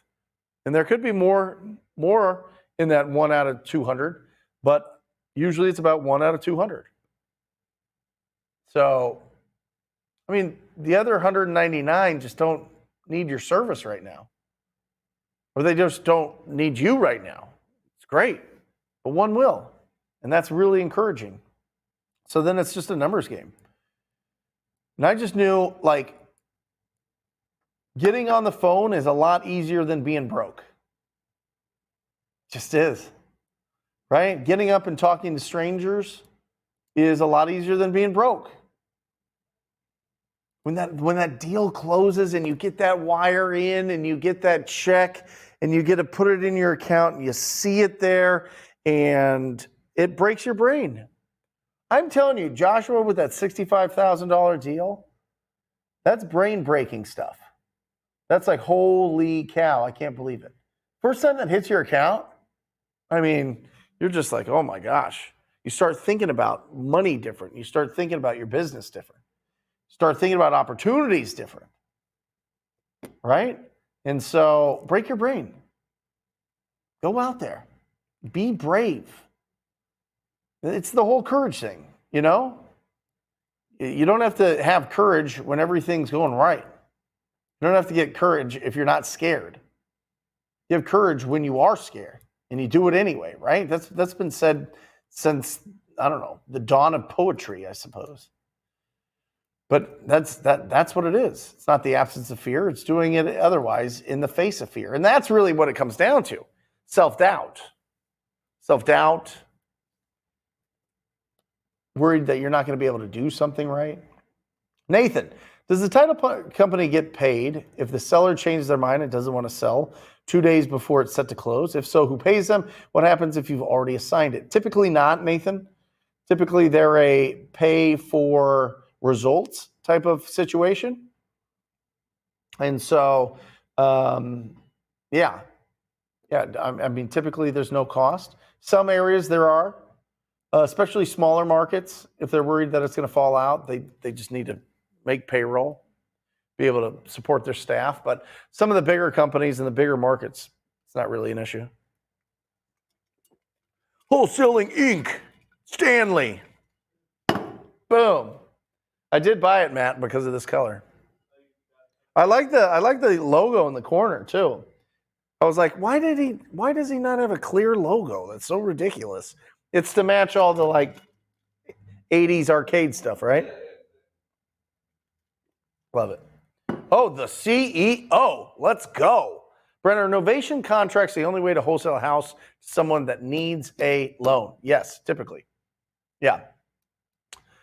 Yeah, I mean, it's just a different deal. If you try to assign a contract, it depends. The reason, man, I hate it depends answers, the attorney's answers. I just hate it. I just hate it. But you can use it for everything. But so small banks, some small banks are fine with it. Big banks aren't. They don't want to see assignments. They want to see the original buyer on the original contract. Now, if somebody wants to buy a property that's in decent shape and they want that loan, they want that property, they could pay for it out of pocket. They could just cut you a check. You put their name on it and it's done. Some small banks don't care about the assignment as long as the appraisal comes in. But yeah, if they're going to get conventional financing, there's a rule. There's a rule for wholesaling real estate. Cash, cash, cash. Cash offers only. Cash offers only. What's the average amount of words a person says in a day?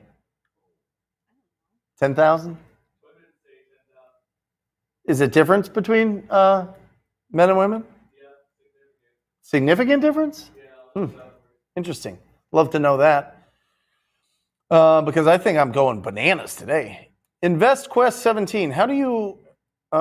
How you break to an agent or seller the price is too high if you locked it up, and how you deal with the seller telling you that they are shopping your offer for other wholesalers or realtors. Okay, a couple different things there. I love that. All right, let's get into it. So number one is you have a couple different ways to deal with a agent and price is too high. Number one is this. Number one, full-blown inspection. You hire an inspector to go in there and do an inspection on these rough-looking houses. And I'm telling you, it's a bloodbath.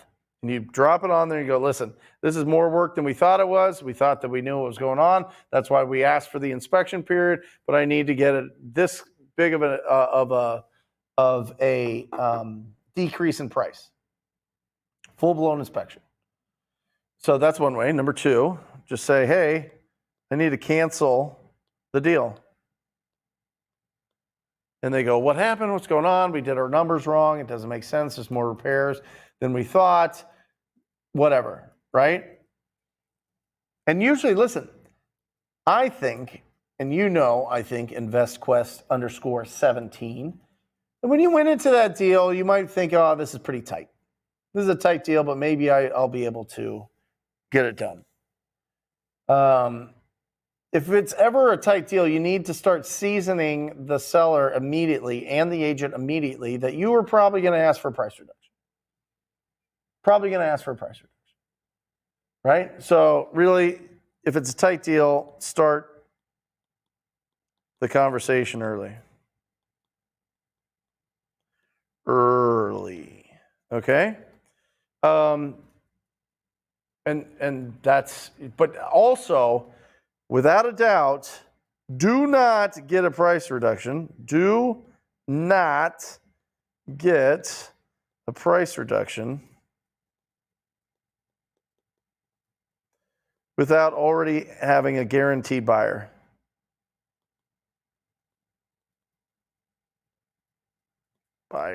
Jeez Louise. There you go. Don't get a price reduction without having a buyer. Because you get the price reduction and you still can't sell it, you're going to have problems. It's just going to be a problem. So don't do that. right? Don't do that. Don't get a price reduction without having a buyer, okay?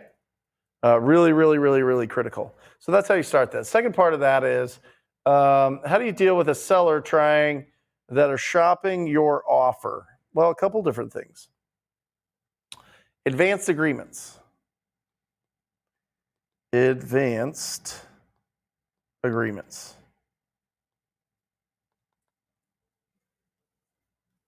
Advanced agreement is when I come out to the house and if we agree on price and terms, are you ready to move forward and sign the agreement when I come out? Is there anything stopping you? Is there anything stopping us from doing business if I can get you the price and terms that you're looking for? Is anything stopping us? Yeah, I want 3 bids. Great. What are you looking for in those bids? Right?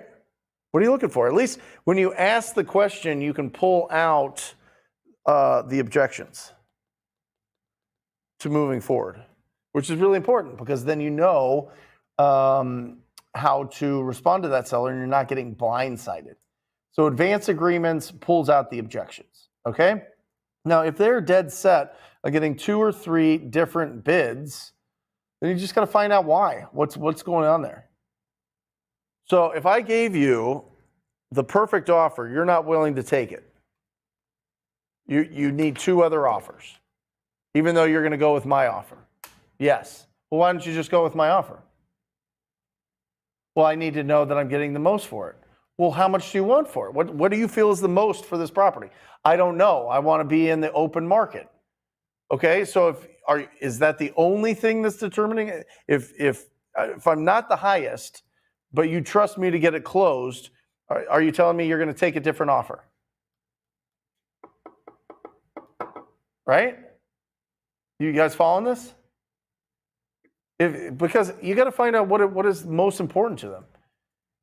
Are you looking to have a really smooth process here, or you just want to take the highest offer? Because in my experience, people will outbid us, especially if you tell them what our offer is, just to get the deal, and then they immediately start beating you up for a price reduction in the inspection period. Because people will, without a doubt. So do you want this to be as smooth as possible? Do you want to work with a reputable company? Have you seen our TV commercials? Have you seen our website? Have you seen this? Have you seen our Google reviews? Have you talked to the title company? Have you done all of these things to make sure that the person that you decide to work with can actually get the deal closed?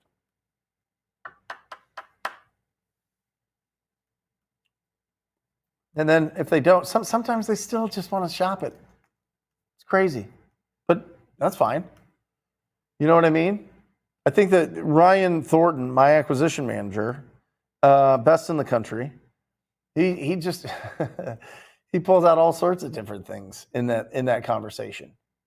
Because people go, well, I don't know what I want for it, so I want to get bids. Well, then how will you know when it's a good offer? And he says it nicely. I mean, you can ask most questions if your tone is strong.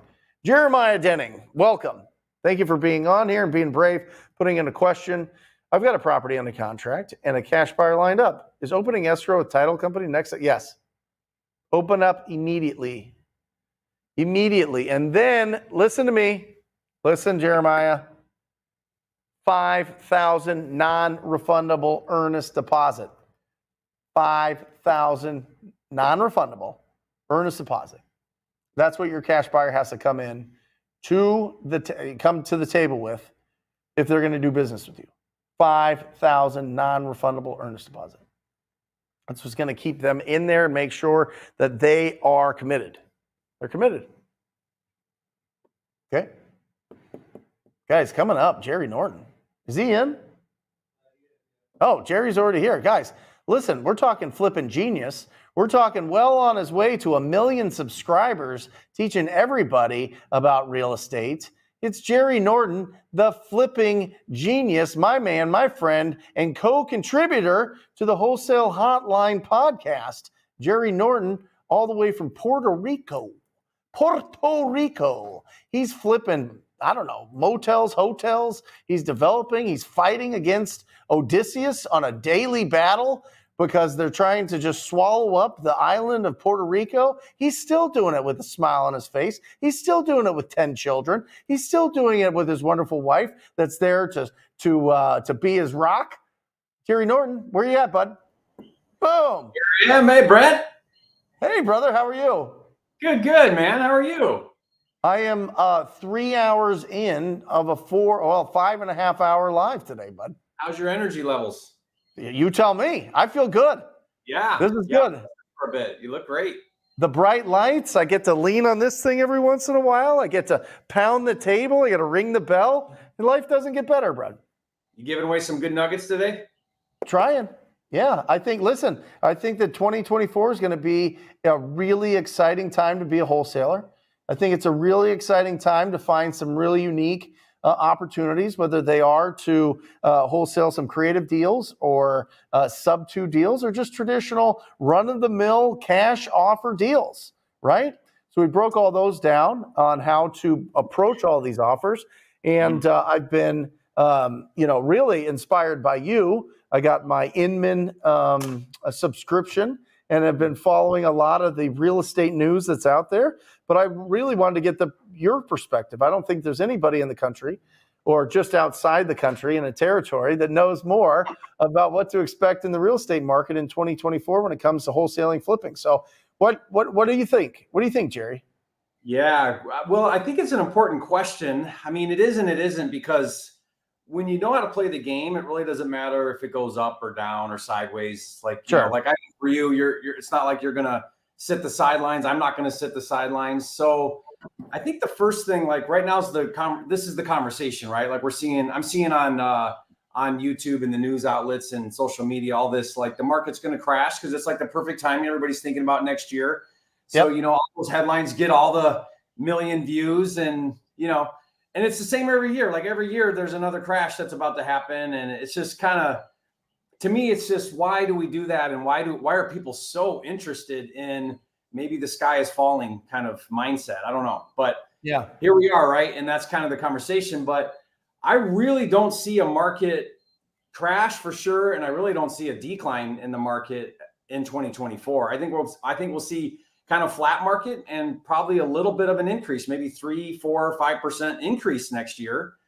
And I mean, it really just comes down to basic economics. You got sellers that don't want to get out of their low interest rate, and you got buyers that don't want to buy into high interest rate.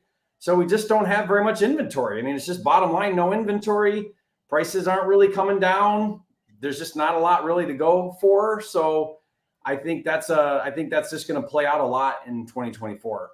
But Jerry, the cost of living, it's too crazy. Nobody could ever afford these prices. It's now double to live in the same house that it was, 2 years ago. There's got to be some correction. There's got to be some resetting of the real estate market, right? That's what people are selling. Yeah, but I mean, if you look at it in 2021, we sold 6 million homes. In 2022, 5 million, and this year 4 million. I mean, we're just not selling the homes. There's just not enough homes, and they can't build them to catch up, and rental demand's high. I mean, it's just not. I just don't think we're going to see it. Here's the thing that's kind of interesting is like I've really taken a good look. I tried to send over a text to you. I don't know if it went through or not, but if you really look at like the headlines that I like to look at that crack me up are the, like, we're about to do 08 all over again, right? I mean, that's like, that's the best one. And but if you think about it, after the 08 market crash, the government passed the qualified mortgage rules, which basically in a nutshell said that we're not going to do loans anymore to people that don't qualify. They don't have good FICO scores. They don't have good credit. And so we saw a massive swing in people's credit going up. FICO scores are higher. I think the average person right now has, what is it? A couple hundred, 200,000 almost in equity, so, and then the biggest thing is jobless claims. Like the thing that might drive prices down would be if we go into a job recession. Mm-hmm. But even if you look at those numbers, those need to be in like the 300s, and we're in the low 200s as far as like jobless claims right now. We're at really low jobless claims. So even though the government's like trying to slow the economy, it's just not really working. We're not really having unemployment. And so if job claims aren't going to happen, then we're not going to see defaults. Even if we see defaults, people aren't going to let their equity, they're not going to lose their home if they've got equity. Yep. So, I mean, I just don't see the way that you trash a market, the way that you really drive a market down is with an increase in inventory, and you have to have a lot of bad inventory, AKA foreclosures. The foreclosures are at an all-time low, even with like a little bit of a bump. There's still historically low foreclosures and bankruptcies than we've seen in 20 years. Mm-hmm. Why? I mean, because people have equity, and the banks, by the way, will do all sorts of loan modifications, right? 90% of the people that are behind on payments get a loan mod, and that wasn't available in 2008. Plus, all the different adjustable rate mortgages. I was talking about that early on the show. I had all those. They adjusted. I lost those properties. Those that added to the inventory in 2009 and 10. We just don't have that. So where are the opportunities, you think, Jerry? Yeah. Where do we find? How do we build? How is this the best year ever for us? You know what I mean? Well, and that's the conversation I think is fun to have. Like, is it going to crash? No, it's not going to crash. Is it going to decline? I really don't see it declining. Probably flat, maybe a little bit of increase. But the real conversations that I want to have, like if I'm hanging out with Brent Daniels, I'm going to be talking about, okay, well, what's working? What's not working? How are you growing your wholesale business? What channels are doing? I mean, that's the conversation that's fun for me is like, what do we see on the horizon that's going to help us grow our businesses, you know? Yep. And so like, there's a few things that I'm really, I don't know, concerned about or paying attention to. There's a lot of regulation coming down with text and cold calling. Those channels, you and I talked about this on the phone the other day. Those channels are really struggling. And in my markets where I'm doing deals, those are a lot less effective than they were even a year ago. Yep. You know, so I'm trying to navigate through that a little bit with my teams. Like, okay, well, how much do we budget to text and cold call? Is it still a viable channel? You know, I'm not super quick to abandon because I've kind of noticed that when everyone gets hypey about something not working, everybody stops doing it, and then it works a lot better. So I'm kind of hoping that might happen. Me too. You know, I'm really big on PPC right now. We're doing really well with pay-per-click as a marketing channel. Yeah. I still like traditional direct mail. I think that's still, you know, a viable model. So, you know, I'm pretty excited about just traditional real estate. You know, I think I tell people, if you got into this industry, if you got into wholesale real estate in the past 2 years during the boom, you're pretty screwed up because you were operating in a very weird market that was not normal. And now we're back. It feels to me like we're back to basics, right? We're back to sound business practices. You got to buy right. You got to buy deep. Your buyers aren't going to overpay for properties, right? They're going to want a deal.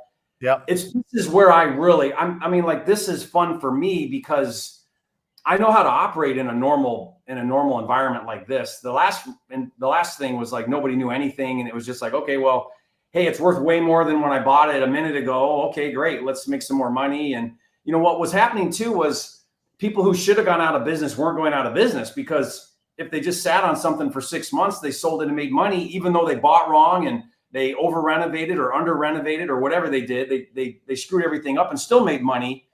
Whereas in a normal market, those people fall by the wayside. Like the natural ebb and flow of people coming and going is more normal, right? Yep. Because if you don't buy right and you screw up and you lose money, people can only do that a few times and then they leave, right? So then they're gone, and then of course there's new people that come in, but it kind of levels the playing field. And I just like operating in a market where we're actually following sound business practices. Yeah. I mean, you have to get really good deals. It's crazy, Jerry. You know? I mean, you gotta get really great deals, but that's the beautiful thing. I mean, there's great deals all over the place. You know what I mean? And the people that don't have sound business practices are gone. They're gone. You can't just wander into a deal and be able to just make money onto it. You know? Yeah, I think one of the big changes that I'm going to see, and I'm one of them. You may have been doing this already, but you know, during COVID and you know, Zoom became like normal.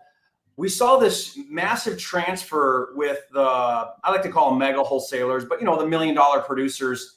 and everybody went virtual. Yep. And many still operate virtual. It's a model that works, but I think what we're going to see is we're going to see a reversal back to traditional backyard markets. And I'm one of them. Like I like a backyard market. I want to go on appointment is where I'm going with this. I want to go on appointment. I feel like if you can go on appointment in 2024 and you can get face-to-face, belly-to-belly with sellers, that's, I think, how you're going to create a real competitive advantage, because a lot of people are still trying to close on the phone, and that's fine.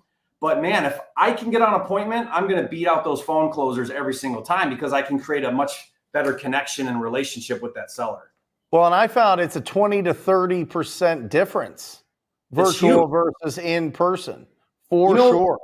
You know what's interesting too, Brent? Tell me what you think about this. So, you know, I'm sitting down with like my partners and team, and we've made a goal to drastically increase our, you know, you got your lead, then your opportunity, you know, a warm lead to appointment. The warm lead or opportunity where someone raises their hand and says, yes, I want to sell, and there's some level of motivation to go on appointment. So our goal is to like 50% appointment rate. I mean, that sounds ridiculous. And you're like, man, do I really want to be spending that much time on appointment? We've seen, though, that the more appointments we go on, the higher close ratios we have. And I think what we're discovering is just people don't tell you everything on the phone. But when you get there, they start to open up and tell you all their distress.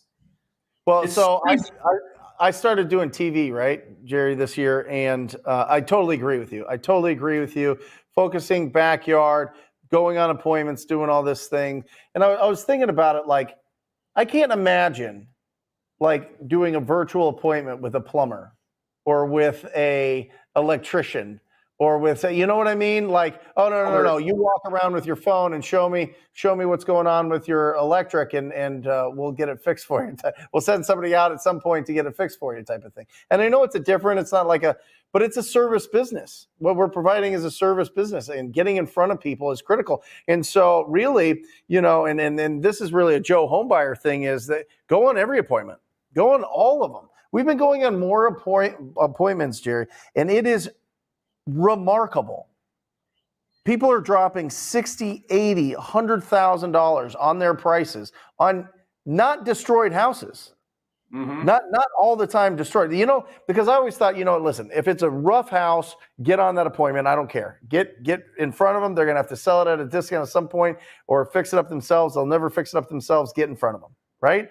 Now we're sending on everything, Jerry. I mean, absolutely everything, because the fact is we're getting really good deals on these properties.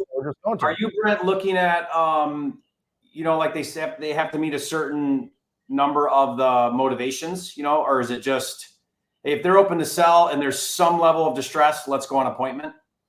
Yeah, at this point, it's basically like we're trying to get on every appointment. And some of them are okay. You know, my acquisition managers don't love it. My closer, because he loves just walking in, you know, closing deals and not having to, you know, mess around. But we've hired another guy, Bronson, and he's from the solar world, and he'll go on every appointment. Yeah. Every appointment, and he's like 50-50. And I'm like, what is happening here? This is crazy. Yeah. So, like, you know, I think that that's a huge thing. That's a huge tip that you gave everybody. Go on the appointments if you can. Get somebody to go on those appointments. 20 to 30% difference in the size deals that you get, and people aren't going to give you everything over the phone. Nope, they're just not. You know, the other big thing that I'm doing differently, I think, would be I'm putting a whole lot more value in the sales of disposition, so the dispo position, than I ever did before, especially during the boom, right? Because you didn't need to. You could wave a contract in the air and someone's going to overpay for it. But what we're finding now is we're implementing some rules where we won't take an offer. We won't take a cash buyer contract unless we've gotten 3 bona fide legit offers. And what it does is it forces Dispo to stay on the phone, stay in the conversation, keep outbounding cash buyers, keep working them, and just that one thing. I think we'll see double assignments just in requiring Dispo to work harder to find more buyers, because what happens is, and I've seen this again and again, is you spend all this money, you work really hard, you get this great deal, and then you take the first offer that comes along because it's like you're scared and you're like, okay, 10K assignment, let's just take it. And then like, oh, all this stress is off my shoulders because I was worried if I could do the deal. Instead of confidence in your deal, keep working it. Next thing you know, you find someone paying 15, 20, 25. It's crazy if you'll just keep working a few more days on outbounding cash buyers, that you can get such a higher price. Yeah, the other thing that I found, Jerry, with us here in Phoenix is we got rid of all the big buyers on our initial blast out. They don't see these deals, right? This is going to the people that are buying 1 or 2 or 10 a year type, right? Because you could play the, hey, I've got a higher offer, and this is where we're at, or we're up here, you need to be up here, and it goes up.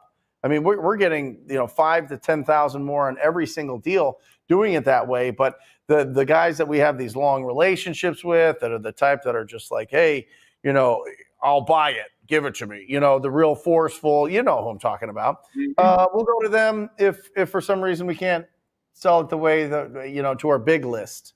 You know what I mean? I think that's a lot of people try to send it to the big guys right off the bat. And I think it really restricts their ability to get the most out of every deal with the people that'll pay a little bit more because they don't have a tremendous amount of projects going on. Yeah, we're following a tactic where what we'll do is, as soon as we get the contract, I want to find all of the local active buyers. So in the neighborhood.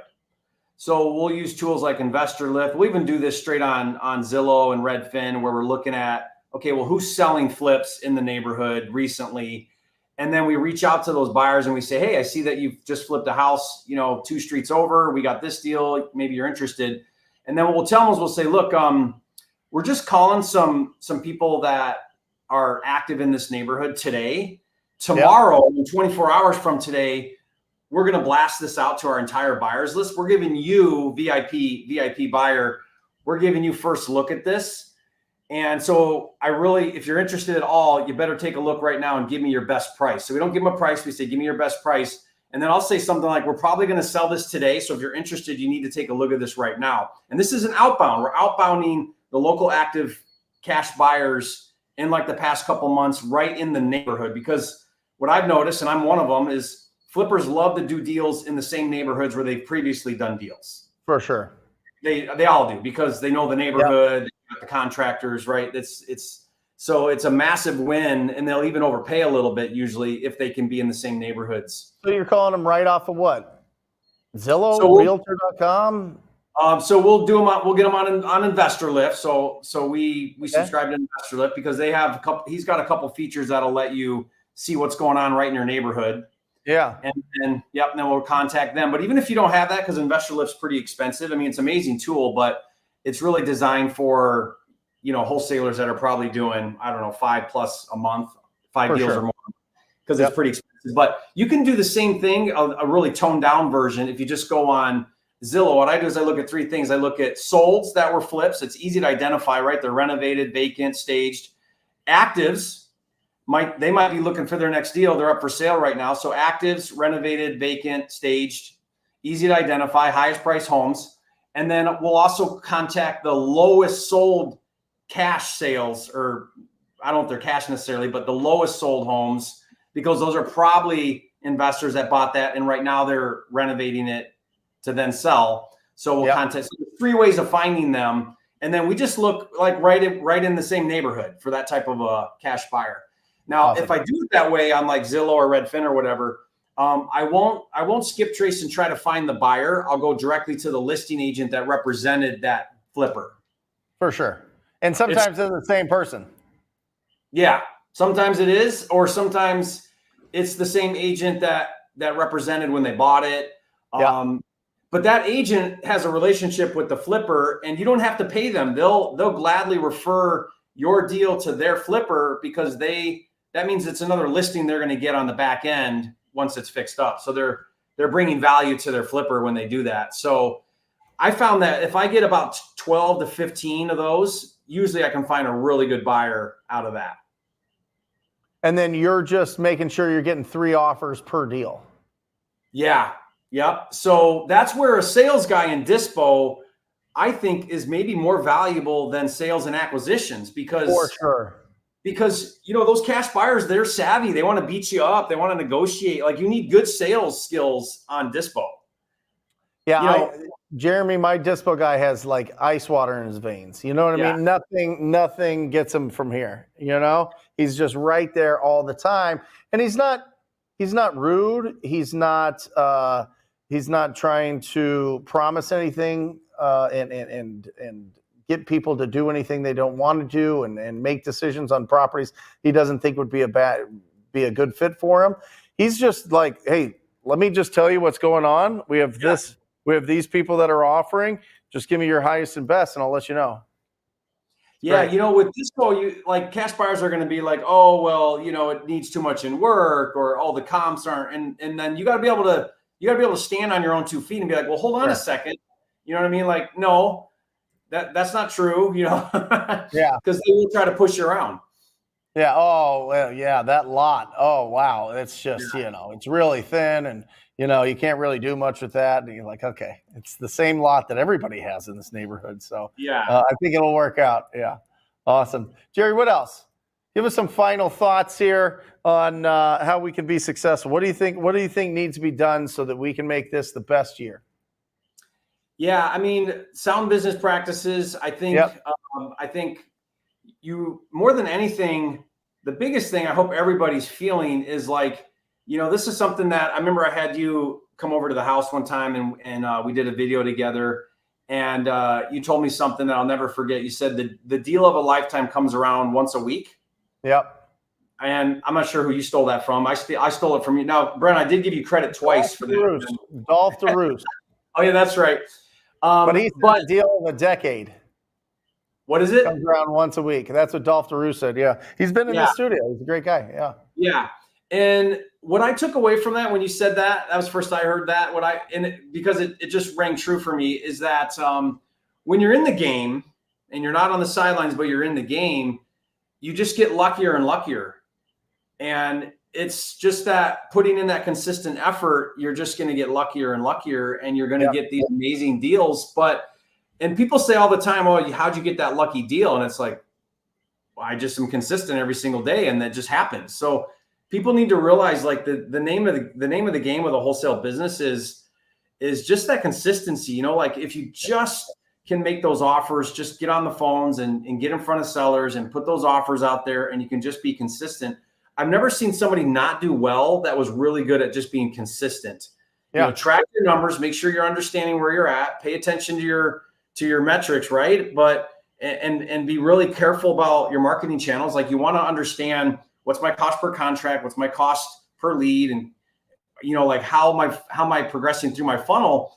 But if you're paying close attention to that and you're just being consistent, then this really isn't that complicated of a business. I think the one thing that I've realized more than anything this past year is we tend to overcomplicate this business, and it's really not that complicated. It's just consistency more than anything.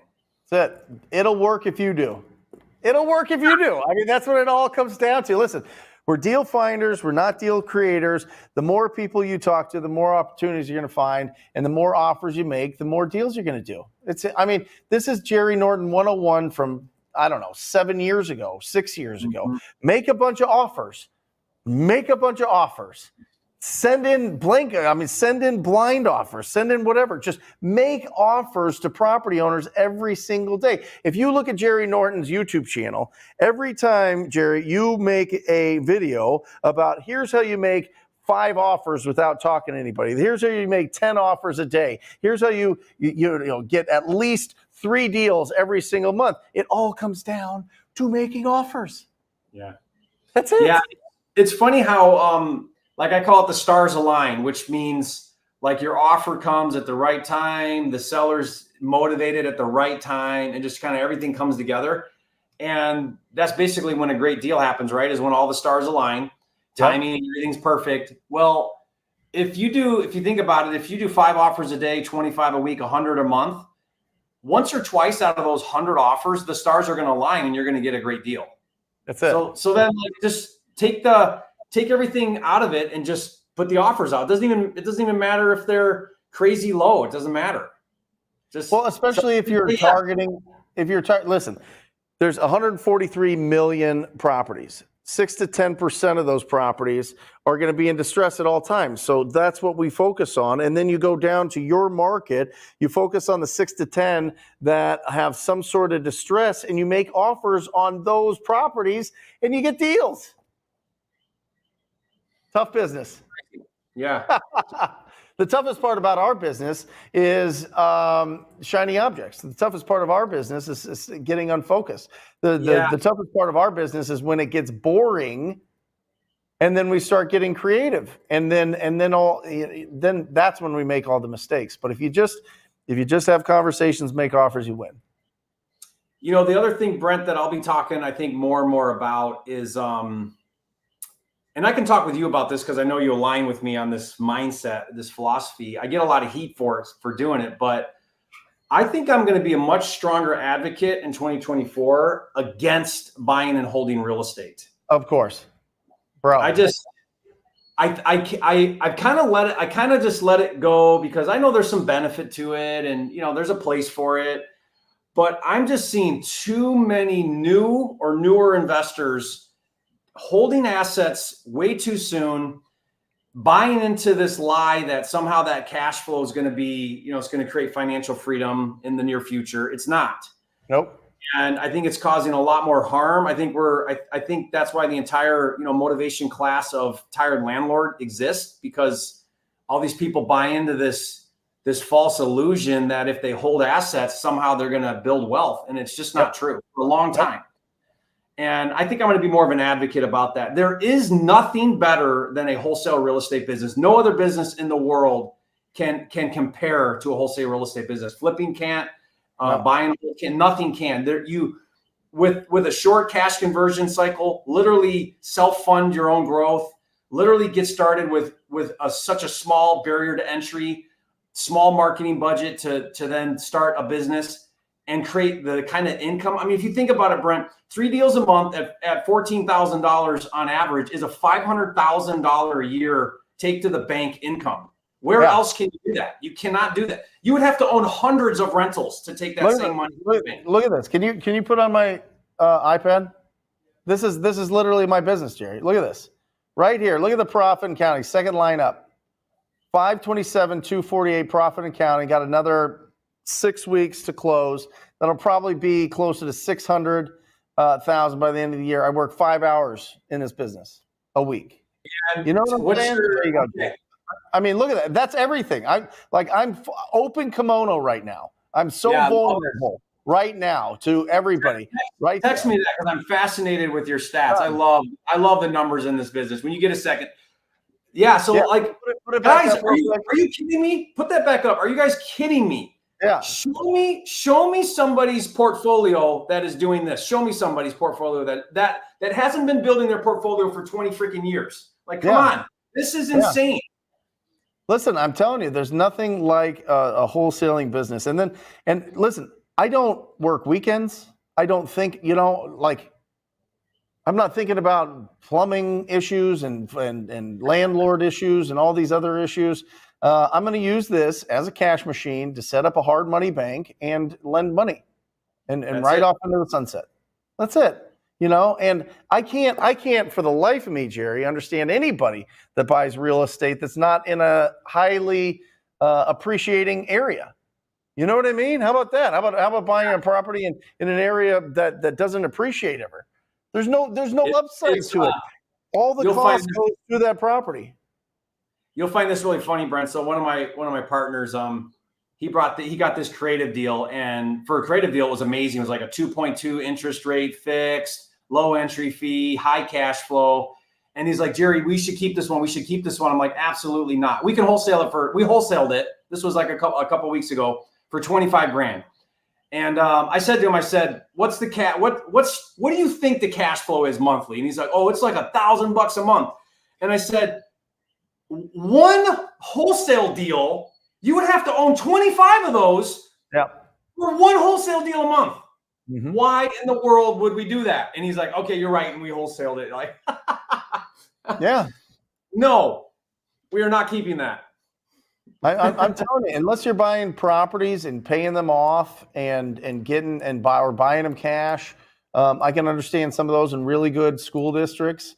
That's the only way that you have cash flow. But if you think that you're going to live off of your cash flow from rental properties in your first 20 years, you're just wrong. You got to own it for at least 20 years.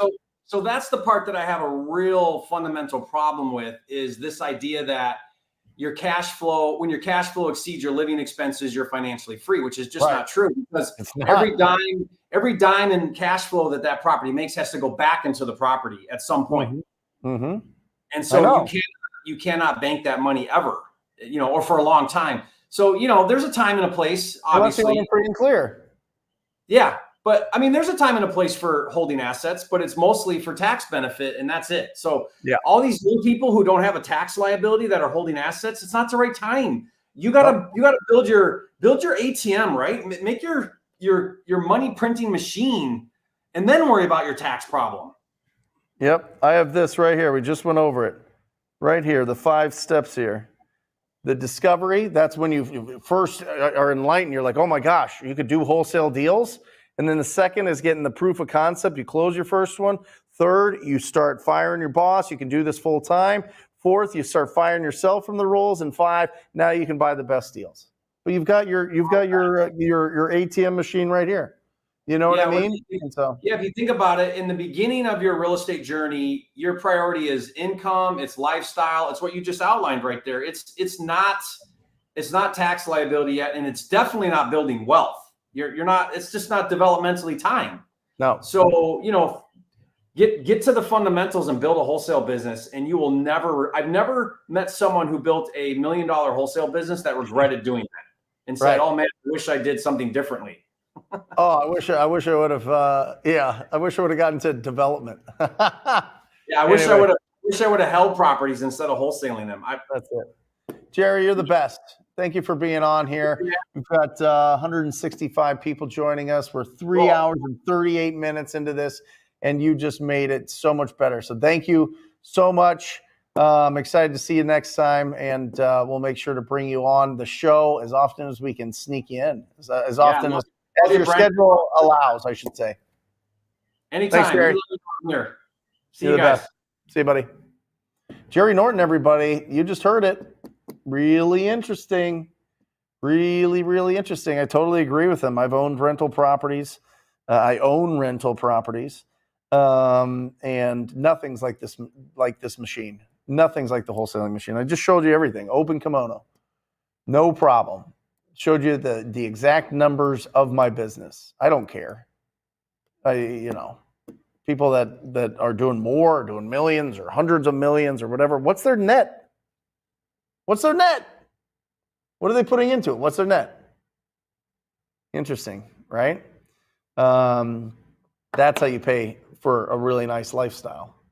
Imagine having 40 grand a month to just, let's call it 35. Let's call it 30 for your mortgage, for savings, for vacations, for travel, for shopping, for whatever. The best groceries, the best supplements, the best schedule, right? That's the whole point. The whole point is to control the time we have left on this planet, to contribute. We feel best when we're in service to others, in my opinion. And so what do you want to do? How do you want to live the rest of your life? Who do you want to provide value to? Dimitri is netting 98% of it. I know you are. You're an animal.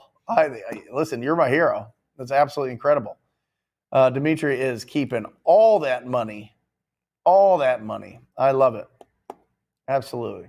Do we have any questions, or are we pretty light now? Is everybody just kind of sitting back and enjoying the show, which I appreciate? A lot of celebration. Well, let's end on celebrations, because this gives us time to get set up for Wholesale Hotline, and I can check my phone. I'm sure that there's 1,000 bazillion. Is there a lot of messages? Okay, so there's a lot of messages there. Kevin Moses, first off, locked up my first on-market deal, closing December 13th, $0 for acquisition, $5K assignment fee. Come on. Awesome. What else we got? Oh, we got one celebration. Okay. Thanks, Matt, for hyping that up. Oh, just a celebration. Okay. Well, congratulations, guys. Thank you for sticking around for the Brent Daniels Real Estate Show. We keep changing the name of this thing, but maybe this will stick. I don't know. But I hope that you enjoyed it. If you're not subscribed, make sure that you guys subscribe. And make sure if you're ready, it's that time of year where we're making decisions in life. We're looking at next year. We're starting to figure out what we want to do. If you're interested in joining the most proactive group in real estate investing, it is the Rhino Tribe. Go and click that apply now at the website that you see right there, rhinoblackfriday.com, rhinoblackfriday.com. Also, if you're not ready, if you want to just dip your toe in and see what it's all about, see what our courses are filled with and what information and instruction that you get there, check out the Rhino Suite. That's an incredible value for the Rhino Suite there, and also the cold calling training. Check out all of those, guys. It is at rhinoblackfriday.com. I invite you to join the Rhino Tribe if you're ready to take it to the next level. I love you guys. I love being back. It's been a while. We haven't done a solo live show in a little bit. I really wanted to redesign it and rethink it, and I really appreciate you guys jumping on here and participating. Everybody in the Rhino Tribe, if you have been texting me, you know where I've been, so I'll make sure to be texting you back and responding to you back, and hopefully we're locking up some more deals, and we'll bring the crew in. Come on, Matt. Come on, Luke. Come on, Alejandra here running. Luke's been running the TikTok. Boom, there he is, newest member. Matt's been running everything, and Alejandra's been running Instagram. So, guys, we love you. Remember, keep your house clean. Right? Keep your house clean, your actual house and this house. Protect your health and increase your value to the world. You'll live a fantastic life. Till next time. Love you guys. See ya.